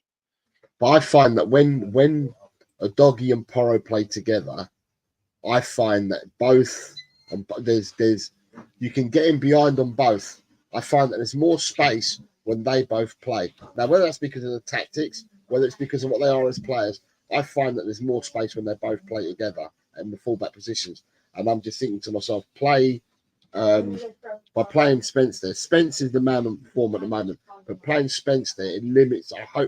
For me, it limits the amount of times that they'll get in behind us. And the other thing is that he's got an engine on him. He can be at the back. He can help whoever's playing. So if it's Brennan Johnson, you'll get more defensive cover from Jed Spence if Brennan Johnson's playing. Are you serious? From Jed Spence, you get more defensive cover from Jed Spence with Brennan Johnson playing tonight. Than what you do when Johnson. Porro and Johnson is a bad combo. They're both up there, right? But with Jed Spence, you'll have Jed will provide more defensive cover with having Johnson in the side. No, Johnson can do the hard yards. No, I agree with that. Sorry, I thought you said Johnson plays there. He gives the fullback more cover. I was like, Jesus Christ, we're not watching the same game at all. No, I think you're absolutely spot on. And I do think that comes down to how quick Jed Spence is. And I do think he's maybe a bit physically stronger than Pedro Porro. But look, I sort of agree. For me, I would like to see Jed Spence one side and Destiny Adogi the other side, especially for tonight's game. I think you'll get away with it. But I don't want to write off Pedro Porro. I still think Pedro Porro has use at Tottenham Hotspur in terms of, no one can cross a ball like him. If where you're playing out from deep, when you don't have Romero, he's the only one across that back line that can actually play them balls up into the forward line, balls in behind 4 people to run onto, which has been a common theme at times this season. So I don't want to write off Pedro Porro, but I do think he's got a lot more work to do defensively to try and get back in ahead of Jed Spence. And that's assuming Jed Spence starts today. And I do, like I said, hope he wins February Player of the Month, because I think he deserves that. And to be honest with you, I'm hoping he gets an England call-up. I know Gary Lineker mentioned it on Match of the Day the other day, but I think he's about 6 weeks behind me. I remember mentioning it weeks ago about Jed Spence, getting an England call-up. But look, we're going to move on a little bit into the back line just quickly. Do we need to let you go at this stage, Jose? El Tel Cockerel? Yeah, I'm going to jump, guys. Listen, thanks for having me on. People, keep supporting the Irish Hotspur. Smash the likes for him, or for them, sorry, should I say. Donovan, been a pleasure. Dave, Jack, God bless you all. Nice Enjoy the game. Enjoy the game tonight, everyone. Tottenham will win. Thank you very much, lads. Thank you, sir. Appreciate you. I'm going to put in your link one more time here, Jose, and please, everybody, follow him over. Thank you El very Tel much. Cockerel. Nice one, Jose. Thank you, lads. Big up, Jose. Really appreciate your time. Guys, get over, check out El Tel Cockerel and smash that subscribe button. Big up, Jose. I really enjoyed his contribution today. In terms of centre-backs, Mickey van der Ven and Romero have travelled. It's hard to know. Some people are expecting both of them to come back in, but I'd argue if he puts both of them back in and one of them carries an injury again, they're going to blame him like they did against Chelsea. So what do we think we're going to see in terms of centre-back? Because many would also argue Danzo deserves to play. So, Jack, what are you expecting to see at centre-back tonight? Do you think we will see the return of Van der Ven and Romero both in there together? Or do you think it will say one play one half, the next play the other half, maybe? I subscribe to your theory from like a week ago, Dave, or I'm not sure how long it's been, since you came up with this theory. But I feel like Kevin Danzo, the fact that he was being tried out in the left-sided center-back role, is maybe an indication that Ange is willing to play him there and give Van de Ven as much time as possible to get back to full fitness. Because Van de Ven, he has practically a superpower in that recovery speed. Like no one else can do it in the way he does. Even Kevin Danzo, like he's very fast, very quick, but you can still tell the difference in pace and recovery between him and Van de Ven. I feel like Van de Ven's hamstrings are worth 40 million alone. It feels like, the guy is that much of a player in terms of making that high line of Ange's that much more effective. And, playing out from the back, I don't think he's as good as Romero, but he still is a good passer of the ball out from the back, Van de Ven, and he is good under pressure for the most part. I just think you have to make sure that he is 100% and he is willing to take on the rest of this season. You don't want to just roll him out, him ending up, pulling, some sort of tweak or something like that. And then he's out for another couple more weeks and you have important games that you really could use him for. Danzo as well. He's confident. He's been playing well. Makes most sense to go with the center back that you probably have, the most confidence in health wise and fitness wise. And I think that is Romero from what we can tell. I think that is Romero. Yeah. So Dave, I'm going to go with your theory from like a week ago that Ange has been preparing to play Danzo on the left and start Romero on the right. I don't think it's a long-term thing. I think he will then bring Mickey van de Ven back into the fold, but I'm not too sure if that's going to be tonight. I could be wrong because this is a game away from home. You want to make sure that, you don't lose this game, first of all, right? So you want to have your best players available. It's just Ange, right? If I were him, I'd be questioning everything when it comes to the medical team and when it comes to everything I've been told. I would myself make sure 100% that the guy is ready to come back, especially in Van de Ven's case. I think he's a very special case scenario. Whereas with other players, maybe I would risk it a little bit more. With him, absolutely not. So I'm going to go Danzo on the left, Romero on the right. And I think you were smart, by pointing that out, that why would Ange, play Danzo on the left when Archie Gray's played there before? He's a little comfortable there. Like he played there all the time next to Radu Dragic, and he looked great, Archie Gray. And so why would he then put Danzo on the left if there wasn't maybe some plan of bringing Romero back into the team onto the right? It's your theory. I'm stealing your idea, but I subscribe to it. No, look, I was going to say I agree with you. Of course I do. But no, look, when it comes to Van de Ven, I think you're absolutely spot on. I think there has to be a recognition around the Spurs fan base. In order to protect this guy long term, we can't just rush him back in for the end of this season. The last thing you want to get yourself is into a situation you did with Ryan Sessegnon, where it's almost not their fault, but their hamstrings, which you keep doing, if it does give you other injuries around, your leg and your knee and stuff like that. So I think for me, in order for Van de Ven's long-term career, I think it's important that we just don't rush him back in, because he's already had, I think he had a hamstring injury or two at Wolfsburg. He's already had a couple at Tottenham Hotspur, and he's only, 22 years of age. That's a lot for such a young guy. So for me, I do want to take an air of caution around him, because if you keep bringing him back early, you keep bringing him back before he's due, you're just going to keep injuring him, and then that's just going to keep him out longer. His recovery process is going to be longer. He's going to need surgeries on different areas and stuff, and that's exactly sort of essentially what happened to someone like Ryan Sessegnon, who came through with a huge reputation, but unfortunately, injuries kept on mounting up, hamstring injuries, and it ended up sort of screwing up his career to a large degree. So I do agree with you about the caution around Mickey Van de Ven. I think that's absolutely essential. But yeah, it's just my theory that, Romero has been back in training since the end of January. Van de Ven has only really sort of come back into training. So I do think Romero is probably ahead of schedule to return tonight, maybe than Mickey Van de Ven. But it'd be interesting to see if Van de Ven plays at all. But that's just our thoughts. I mean, Donovan, do you have a different take on it? Or is Van de Ven starting tonight, Donovan? Do you have strong ability? Yeah, I think Van de Ven and Romero are going to start tonight. I think it's going to be... You think both of them are going to start? Yeah, and you've missed it. I had Regulon starting, but then I didn't realize a lot wasn't even in the squad. We asked you so many questions. You can't get everything spot on, lad. None of us. Yeah. So I think it'll be business as usual. We'll have Van de Ven Romero starting. I think it's going to be that's going to be our. I know we don't want to differentiate A and B squads because it's not a good feeling, and people will feel left out, and it starts animosity. But that's going to be like our Europa League squad. That's going to be our Europa League winning squad, and Ange has been holding back, and I think we were holding back. Like I feel like we could have started Van de Ven in that Liverpool game, and I feel like Van de Ven was ready to go, but I think we were wrapping him, maybe not for this, but for football that was. I think Postecoglou said in his pre-match press conference in the build-up to this game that he still he was feeling something a little bit. Remember when they did bring him back for that 45 minutes? I think when they took him off, he was feeling the effects of something, and I think that's why they took extra precaution with him. See, with Van de Ven, it's like he can play without pain, but apparently it's the recovery process. It's the recovery that's the part where it's like I don't know if it's pain, but he said he was having I don't want to say the word problems, but he was having like difficulties or what's the word, abnormalities. He was having some kind of issues with the recovery process after playing.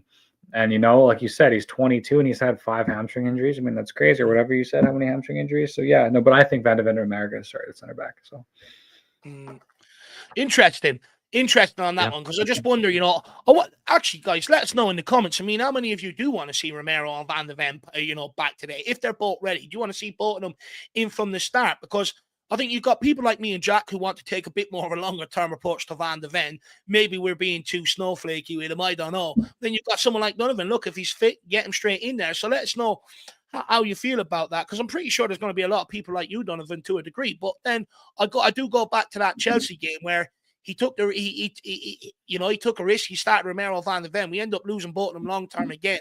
And many people went ballistic. They were like, why not play one half and one the other half and stuff like that? Be smarter around it. So I wonder to a degree, will Postecoglou be a bit hurt by that, or maybe a bit tarnished by that, and maybe just go with one? I don't quite know. We'll wait and see. Go on. So it's like, I get that, but we were talking about, like, should we start this game in 6th gear and just go full out attack? Well, it doesn't have to be full out attack if you have the right pieces in the right places, right? And so Van de Ven and Romero complement each other. Romero's like quite aggressive, like bull trying to shop, hardcore pressing. Will step into the 6. Hell, he'll step into the 8. Sometimes he'll press the goalkeeper. Sometimes Romero's up there pressing the goalkeeper, and he's forcing the guy to go long, right? So and Van de Ven is he's not as good as playing out as the back as Romero, but he's learned from Romero, and he's got that left foot, that 45-degree on the left side there, left side brain. He can pick apart that whole left flank. And so when the buildup is that smooth, it makes everything in front of it just tick and then purr. And so, I think that's when the passes become a little bit more organic. That's when Sling doesn't have to double check because he doesn't have to worry about a young Gray or a Davies or a slowing pace of a new Van de Ven, or a new Danzo. And I don't care what you say. I mean, I don't want to rip on the lad. He's injured right now, but I don't see any difference between Eric Dyer and Radu Dragusin. I just don't. I really don't. They're just big, tall, lumberly, awkward, aerial power plus, aerial plus power, whatever it is, and for their trait, But no, I think it doesn't have to be. They don't have to stay out and play the full 90 minutes to guarantee a win to come back to home. We can take them both off at half. We have the option to put Gray in there. We have Danzo who can play those passes. Who Danzo's played himself in a form, and Danzo arguably deserves to start and might deserve to start over Romero until Danzo plays himself out of form or plays himself into injury. But no, I think it'll be fine if we start them both and just both off. I do think you raise a good point about playing that ball out from the back with Romero and Van de Ven. I agree with you on that. Romero, one thing I do miss is him being able to play them balls, for instance, for Madison running beyond the striker, a bit like what Alvarado used to do for Dele Alli to a certain degree. Romero, does that. And plus, he dictates the ball very well. Even if you pressurize him, he can dribble out. And I do agree with you. Playing out from the back, we have took a large hit on that, especially down that left-hand side. Usually Mickey Van de Ven just gets the ball one touch, progresses it and moves it on. It hasn't been as fluid coming out from the back. I definitely agree with you there, and that is maybe something to take into consideration. You're absolutely spot on. Big up Slim Boy Tubbs, the Oxymoron. Great to see you. Daniel Harris checking in. Great to see you. And also Ben Kaufman. Good to see you. Hopefully you're keeping well, my man. Big game tonight. Big game tonight. Big up, Ben. Good to see you. But look, oh yes, I'm Faz Radfar 4-1 Spurs. Absolute legend. Big up my favorite channel. We win if no silly errors. And that's absolutely spot on as well. Large time, many points this season, we've sort of made schoolboy errors, shot ourselves in the foot. But you know what? I was finishing off watching that Jurgen Klopp documentary on Amazon Prime last night, and Pep Linders, I think it was his assistant, sort of said something, towards the end of it, and he says, a team that makes the most mistakes will eventually go on to win. And you know what? It's sort of maybe my quote for this Europa League final, to a certain degree. You've made that many mistakes this season. At some point, you've got to learn from them, and, you become a better team if you make mistakes and you do learn from them. So hopefully that's the case, and we can use that to see out this Europa League, Faz Radfar. But big up, my man. Really appreciate the support, buddy. Guys, there's 664 in-house, so please smash that like button if you are visiting us on YouTube. I know there's 200 odd on Twitter as well. Guys, feel free to come across to the YouTube channel. If you're enjoying the conversation, smash the subscribe button and also get involved and get your comments here in the chat. Help dictate some of the talking points as we go along. So we've talked about the fullbacks. We've talked about the centre-backs. Let's move into the midfield, guys, because one area where Postecoglou has struggled to find his best combination since he's arrived is in midfield. He's made many sort of rotations. Since his time, we've seen many different variations of that tree, which many would argue is the most crucial area on the pitch, and it's one where we need to get sorted very, very quickly. You're hearing a lot of fans now towards the back end of this season flagging that midfield as being too open and too much of a problem. With options like Rodrigo, Bentancur, Basuma, Sarr, Lucas Bergvall, and Madison all competing for a spot, and they all bring something different to the table. Jack, what do you think is our best midfield tree combination? For me, it has Kulu in there, but Kulu is now unavailable. If Kulusevski isn't available, my best midfield is Bentancur. Sarr has that big injury. If Sarr were fully fit, I do rate Patmat Sarr, so I personally would put him in there. That's just how I feel. I understand that Sarr's under a lot of criticism right now, and you and I have defended him, but you and I know that he has an injury that he's been dealing with. But let's say just on current availability. Says he's overrated here, though, Jack. I know. It's just I think people have had very short memories with Patmat Sarr. Why you think he's not overrated then, Adam Phillips? What is it you like about his game? I just say, look at him from last season. Last season, we were talking about him as the most consistent player in that midfield, the guy whose levels didn't drop off nearly as much. Look at James Maddison. Look at, guys like even Bentancur, who got injured, Basuma, who's all over the shop when it comes to his own form and his own ability and whatnot. I think Sarr was pretty sure a lot of people put him up there as one of the most consistent players of last season, and somebody that was, if high up there, is in some cases, some people even put him up as like practically one of the best players of the season from last year. And then going into this season, in the very beginning, I'm forgetting which month it was. I want to say it was October or something like that. I think Pape Matar Sarr might have even been Spurs' best player in that month of October, where he was our highest scorer in Europe. He was scoring goals in bigger games, as well. And he was all over the pitch. He gets stuck in, he leads the press. He's a guy as well that doesn't shy away from the physical battles. Dave, when he's holding up the ball, you've seen him throws his shoulder in, to the player. He gets all around the pitch. I think people don't even notice that as much. How much ground does this guy cover when it comes to, being able to either see out danger or just put pressure on a player so he can't pick his head up, pick out a pass that would unlock us. I think there's so many things about Sarr's game that goes unnoticed. Yes, he's not the complete player yet, but I think he actually has things in his locker, especially in the physical department, that very few other players have. I don't think, even Basuma covers the ground in the way that Pape Matar Sarr does. I don't even think Basuma is nearly as strong as Pape Matar Sarr is. I really like Sarr, and I think people have had very, very short memories about his time here at Spurs, because even just last season, like I'm saying, I'm pretty sure he was regarded as one of the best players in this team. But for current form right now, you probably would go Bentancur, Bergvall, Madison is the best midfield for this moment in time. Just because I will admit, as much as I love Pape Matar Sarr, Dave, I don't think he hasn't been playing as well recently, like very recently. And then you and I know he has an injury that he's been dealing with, which is probably part of the reason why he's been criticized so much, is because he's maybe not at full capacity right now at this stage. He's not someone that is playing with full fitness and full health.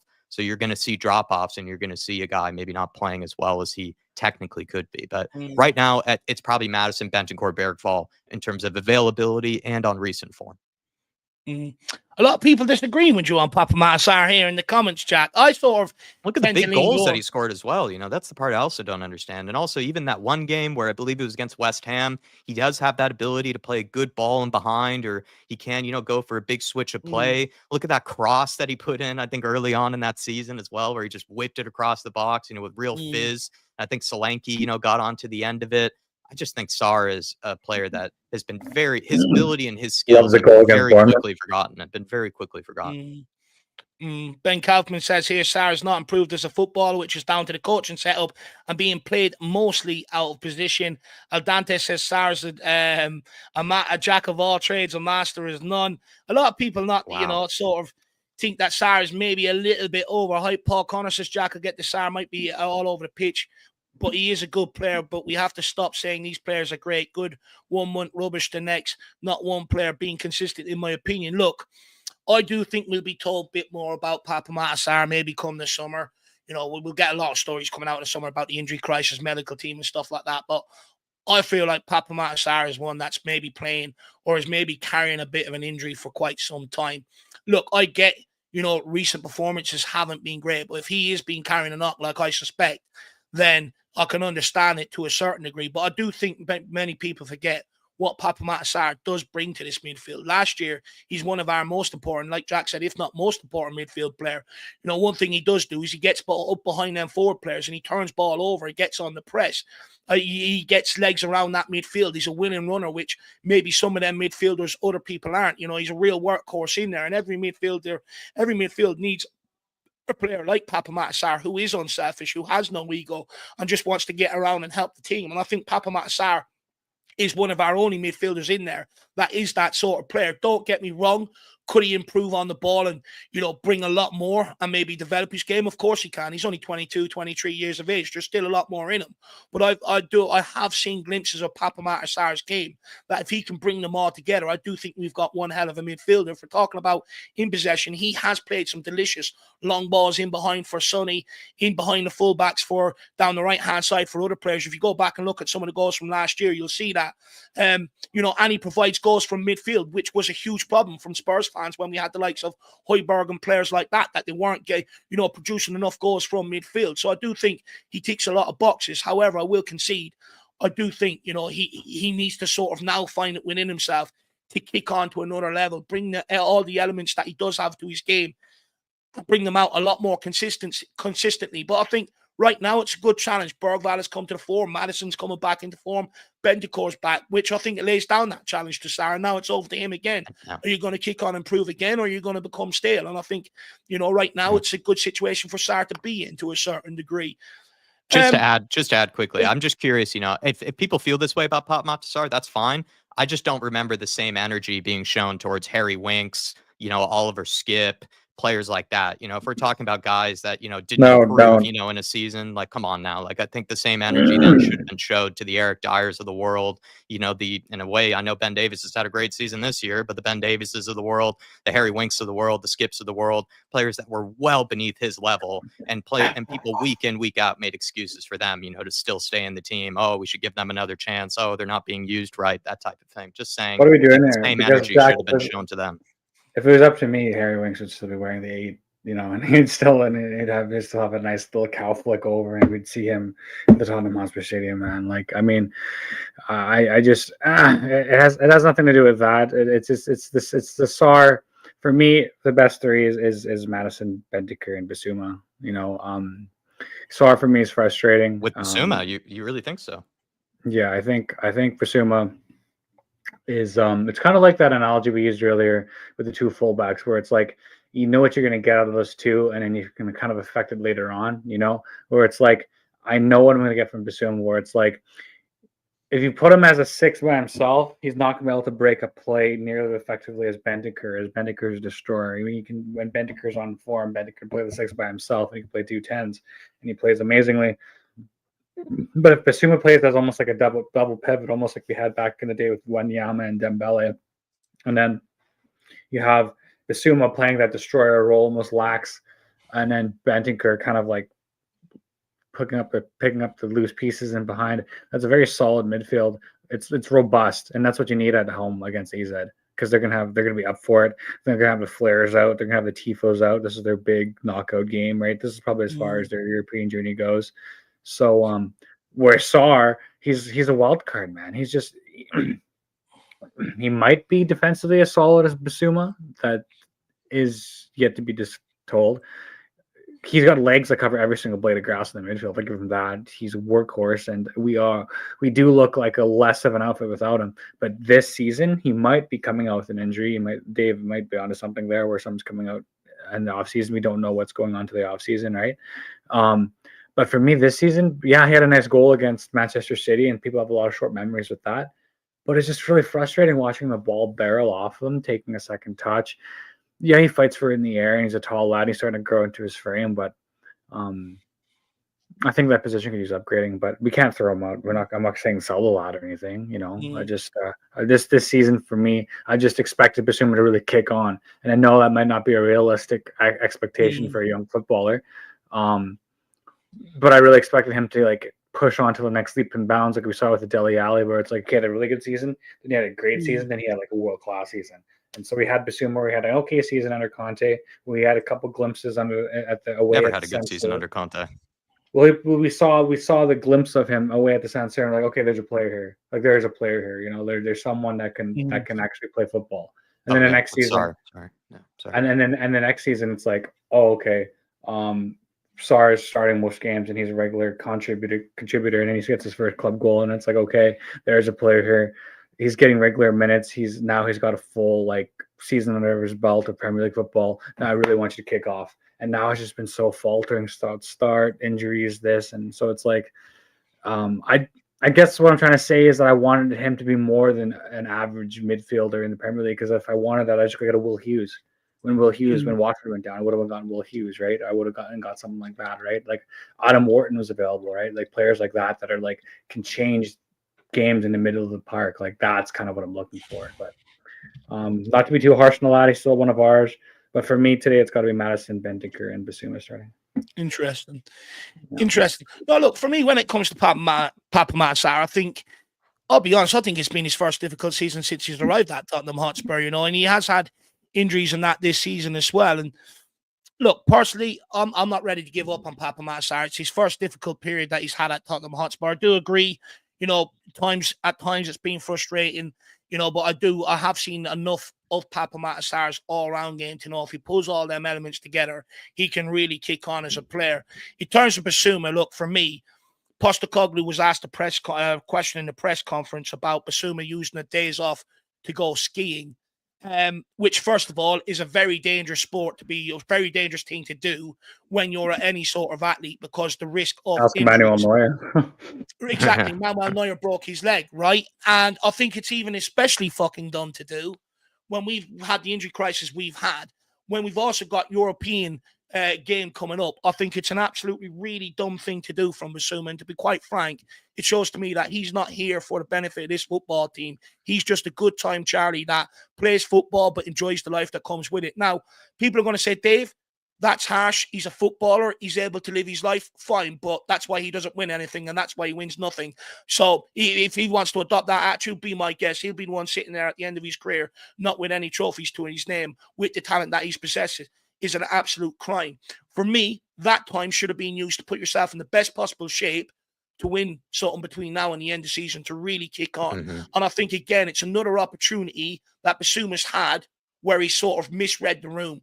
And for me, an attitude like that, if we really want to kick on to trophies, you have to have, and especially considering he's one of our senior players, they all have to share the same common goal, the same drive to get to that goal. And Basuma stinks to me as a bit of a renegade in that regard, a bit of a good time boy. And for me, we really want to kick on and go and win trophies. You got to eradicate, people like that out of the dressing room. I just think it's so dumb and so stupid to go fucking skiing on your day off, knowing the injury crisis that we've had. And that's off the back of him coming into the season on helium balloons, giving away a penalty against Chelsea, which allowed them back into the game, gave away a ball in the North London derby, which let them go up and score a goal. Also got his pocket picked in one of the games against Liverpool. And in the Rangers game, off the back of apologising against Chelsea, putting one of his worst performances of the season. And that's off the back of him letting us down last season with multiple red cards, despite Postecoglou putting his arm around him and him not performing previously under Antonio Conte. So for me, he's had more than enough chances, more chances than someone like Papa Massar, who's only 22, and he should be well out of the door. Basuma come this summer. You just don't go skiing on your days off when we're trying to go and win the Europa League. It's absolutely dumb. Anyway, let's keep moving. We are on to the lineups. They are out. It's a shame because I did want to get in and talk about the forward line, which I'm a bit disappointed about already. But we'll go through it. That would be new subs. Ingo. His big, thick Venom Guglielmo Vicario at right back is the one and only Jedi Spectacular back in the team. No Romero or Van de Ven from the off because it's Archie Gray and Kevin Danzo at centre back. Destiny Udogie comes in at left back, which means Pedro Porro is dropped. I'm not going to use the word drop. He's not resting today. He's dropped. Bergvall, Bentancur, and Madison in the midfield tree like we expected. And then the forward line just pisses me off. You've got Johnson off the right-hand side, Tell through the middle, and Son off the left. For me, sorry, Jack. Go through the. Oh yeah, sure. I'm going to save mine for the watch long because I'm fuming with this forward line. Yeah, me too. Your weekly eye test here, everybody, for the lineups. Brandon Austin, Alfie Whiteman, Pedro Porro, Romero, Van de Ven do make the bench. Basuma and Sarr, Mikey Moore makes the bench. Odebear makes the bench. Scarlett, and then Solanke. So plenty of rotational options. No team because he didn't make the Europa League squad registration. Neither did Reguilon, I believe.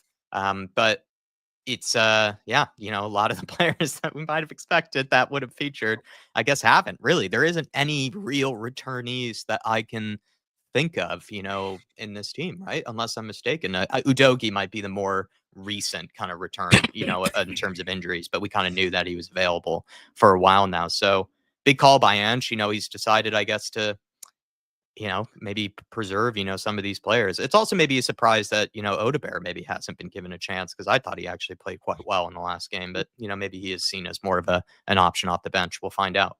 Well, look, one thing I will say is it's a very strong bench. We've got great options to come off that bench tonight, which I think is a huge plus. Sort of gives me a semi-chubby. But obviously the other thing is no Romero, Van de Ven or Solanke from the off, which maybe alludes to that they only literally returned to training I know with Van de Ven and Solanke probably only returned to training a couple of days ago. The Romero one is still driving me mad. He's been in training since the end of January, so I don't understand why he's not starting here today. Maybe he's just rewarding Archie Gray and Danzo and saying, look, you've done well for me until when he's maybe fuck up, then it's up to the others to come in. But Donovan, let's get your thoughts. I mean, what's your thoughts on the team? For me, I find the forward line quite underwhelming. I don't see what Brennan Johnson done against Man City to deserve to start the day with someone like Wilson Odoboro on the bench who actually took the game to Man City. I'm a bit surprised by that call, but what's your thoughts on the lineup? Well, if you're a stats man, you'd say Johnson's the best attacker at our club. So you'd have that for you, right? But yeah, but like I've always said, stats don't tell me the whole story. If you look at stats, Brennan Johnson is a Ballon d'Or winner. If you look at his overall contribution to a game, he's a Poundland winger. And I've always said this: stats will only tell you so far. You got to look deeper into things, not just stats. Bernardinho, I know he doesn't pass the eye test. It sucks. He can't beat his man on a cross, and anyone can tell you that who knows the game of football. There's pace. There's pace. There's balance. Son. The only thing I can really say is that we're hoping to expose the lack of talent that AZ does possess. And now that I said that, I probably jinxed it. They're going to give us a hard game. If we lose, we're blaming you. Yeah. The Bergvall. The only thing I said about Basuma for Bergvall is that Bergvall is robust. Basuma's robust. He can go in and put in some well-timed tackles, especially when it seems like the ball's run away from him when the ball's out of play. He can really get in a good tackle. And I know what I think about the guy. I've already written him off. I want that American guy from Real Betis to come in and play for us, the Johnny Cardoso guy. But it's still your manager. You're supposed to go win games, and you're supposed to use the tools at your dispense. But yeah, we'll see what Bergvall can bring to the table. He's a good lad, and he's starting to find the back of the net, and he's starting to find the tackles. Gray, experience beyond his years. He's a generational talent, and I think he could. We're gonna have either a really big, serious cash offer for him, or we build a club around him. Because he's going to be a really good player going forward. It's good to see Vicario coming back, Danzo, man in form, Bentancur. Is that Vicario's first game of Europe? I know it's Jed Spence debut in Europe today, which I'm excited about. Is that Vicario's first game in Europe for the season? Do you know, Donovan? I don't remember. I think it's got to be, because I think Forster was Ange's man anyway. I think they were. I think Ange had him in for friends and locker room presence and whatnot and experience. No, we need big presence here from Madison. We need him to take the ball. We need him to pivot. We need him to really dictate the midfield. We need him to be the maestro. We need him to have, roll back what he did last Europa League day out and really grab the Bulls by the balls there. No injuries. I'm hoping for 3-1. I'm hoping for 3-1. Yeah. I think Taz a very lucky boy to be starting tonight. Yeah. Against Ipswich and Man City, I think he had less than 50 touches in both games, which is like the odd man out. Yeah. To be fair, like I said, I actually don't blame Matisse Tell. I think you're bringing in what I think is naturally a winger, best suited out wide, bringing him in and asking him to play up front and lead the line for Tottenham Hotspur and save our season. I think it was always going to be an unrealistic task bringing him in here and asking the guy to do that. But against you would argue probably a lesser quality of opposition, you're hoping Matisse Tal can maybe show up tonight, and we really do need him to. Just quickly, Sean Maddox says Brennan Johnson played a pretty good second half. I mean, look, creating one chance on the 75th minute and the other on the 82nd minute isn't a good half of football. What happens to the other 44 minutes in that half and the other 45 in the first half? Nowhere near good. If that's good enough for you, I don't want to hear you complain about the league position, Sean. I'm sorry. Don't complain about the league position to me or losing games if that's good enough output for you from your right winger. I don't want to hear crying about Andrew or anything like that if that's the guy that you deem good enough out there. But look, that is our lineup today. It's a very interesting lineup. Someone also says, no, Udabur, how many more teenagers do you want him to expose? Look, it's not about age. If you're good enough, you're old enough. And Udabur is a better player than Brennan Johnson, in my opinion. Look, Brennan Johnson, don't get me wrong. If he comes in off the wing and he gets his 2 goals, with 2 kicks of the game, he looks great. But when he doesn't, he looks so bang average, and it leaves everyone questioning what else does he do. So he really needs to step up today and have a big game, along with Matisse Talley in that forward line. The rest of the team, I'm actually quite comfortable with. I'm actually quite happy with it. All steam ahead, Jack. AZ Alkmaar. Anything you want to say before we get going? Please, everybody, get a drink, get yourself something to eat, match day festivities are underway. Huge watch along. Practically the biggest game of the season. We've had plenty of big games, but I think this is now, these remaining Europa League games, biggest games of the season. So join us for it, please. Looking forward to this one, and great build up, Dave. Thanks for putting this all together. Great job by Donovan as well. Thanks to Jose. Please, everybody, smash the like button on the way out. As always, we always have, differences of opinions and different takes on things. So that's what we're all here for. And we're all just getting excited and getting pumped up for this game. So hopefully you guys are feeling the good kind of nerves, ahead of a game like this one. And we'll see you all very, very soon in about 30 minutes time, it looks like. No, big up. Just quickly, Ribsy says, so many Germans say Tell is a 9. Is that just because they want a 9 for their national team and are hoping we can convert him? He's French, isn't he? Yeah, he's French. Ribsy. Look, for me, when I look at the highlights and his best sort of impacts, I do think they do come off either the left or the right-hand side. That's just my opinion. Look, I'm not an expert. Some would say I am. I don't think I am, but I'm not an expert when it comes to football. That's just my general opinion. But look, he could prove me wrong tonight. Let's wait and see, Ribsy. Shawnee Mannix also says, Dave, without Kulu, who plays on the right? I think Odebear could play on the right, Sean. Well, that's what I was about to say. Take your pick off the bench there. Mikey Moore, Odebear. It's not rocket science, Sean. That's a dumb question. And then we've also got Dark Song G says, nice bench today and love to see Spence finally playing Europa League. Look, it is Jed Spence's European debut. I'm absolutely buzzing. Do you know what? Actually, the fact that this kid wasn't even included, Postecoglou gave him the hard route, laid it down to him, and he finds himself in here now. He's an inspiration to anyone that's going through anything tough in life, anyone that's where you think your manager's up against you or whatever. Just take Jed Spence's approach. Everything will be all right, as Bob Marley once said. And we've got Adrian Chia here, says, big up, lads. Any chance of Jack whipping out his swim cap for the watch along? Jack, unfortunately, I think that's gone now, isn't it? Adrian, we did a members preview the other day, and I kind of canceled the swim cap. And I'm sorry if this is breaking news to you, sir. I just, I as a former baseball player, I do believe in superstitions like you do. But when it comes to Spurs this year, we've just lost so many games, and we've been through so few win streaks that it's hard for me to even get my head around what sort of superstitions have even been working.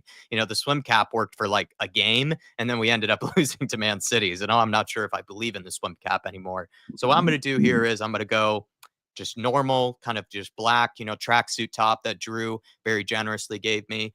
Thinking about the flat cap, but I think I'm going to go without it. Just going to, sort of let the hair, fall out as I watch Spurs play in this game. So that's what I'm going to go for. Adrian, if you do have any suggestions, of any maybe outfits or anything that Dave and I could be doing to, maybe improve, our luck and improve our fortune with the football gods, do let me know. Dave and I were thinking about maybe rocking up with a suit for the semifinal, something like that. Let us know, Adrian. But, the superstitions, man, the superstitions, I believe in them. It's just this year we've lost so many games that I don't even know if you could rightfully point out which ones have even worked. Can I jump in here for a second there? Yeah. I think I think you're holding out on him in there because Adrian, lad, if you would have saw what Jack was wearing, if you would have saw what young Jack was wearing backstage, lad, I'll tell you what, Adrian, Jack, if you win this first leg against AZ Alkmaar, Jack, you gotta come on stream there, man. Like an Osimhen mask. I'll put on the Osimhen mask. The Zorro mask, isn't that what they call it? Zorro. The Zorro mask, yeah, the masquerade. Absolutely love it. The masquerade. Well, do you know what? I did buy a new face mask with collagen on it. It's supposed to help your anti-wrinkles when you go to sleep and all stuff. It worked. You might see me in one day. Sean Malik says you just have to keep trying hats. New hat every time. So look, that's what we'll do. We'll start getting sombreros delivered out to Jack, every type of hat. So guys, get your hats in. Dark Sun G says also nice bench today. I love to see Spence. Yeah, well, you're absolutely spot on. And that, do you know what? It's good to be at this stage where we've got options off the bench. When the centre backs ain't performing, just bring on Ron Baum or Flash Van de Ven. Tell ain't doing the business. Just bring on the big Dom. He'll sort it out. One of the wingers ain't performing. Probably Brennan Johnson's like it always is. Just bring on Mikey Moore or exciting Wilson Odebear. So that is good options to have. Big up Dark Zone G. But guys, that's it from us. I really appreciate every single one of you tuning in at home today. I was a bit worried about today, what to expect, because the season has been absolutely crap. And I was just wondering, are Spurs fans fed up, or do they have it in them for the Europa League run? And from what I've seen today, we have it in us for the Europa League run. Hopefully, Ange Postecoglou and them players step up and have the same motivation. I want to say a massive thank you to you all at home. I also want to say a massive thank you to the people who have gone the extra mile today. Eddie, Drew Zilla, Dermo, Eltel, Moondog, Dark Sun G as well. Big up. Faz Radfar and Adrian Chia. Really appreciate the support from all of you guys at home. We have over 700 people watching. Be nice to see all 700 of you back here for the watch along in half an hour's time. As always, come on, you Spurs. Come on, you Spurs. Massive day. European journey begins here, everybody. The road to Bilbao. Come on. Take me home, Tottenham.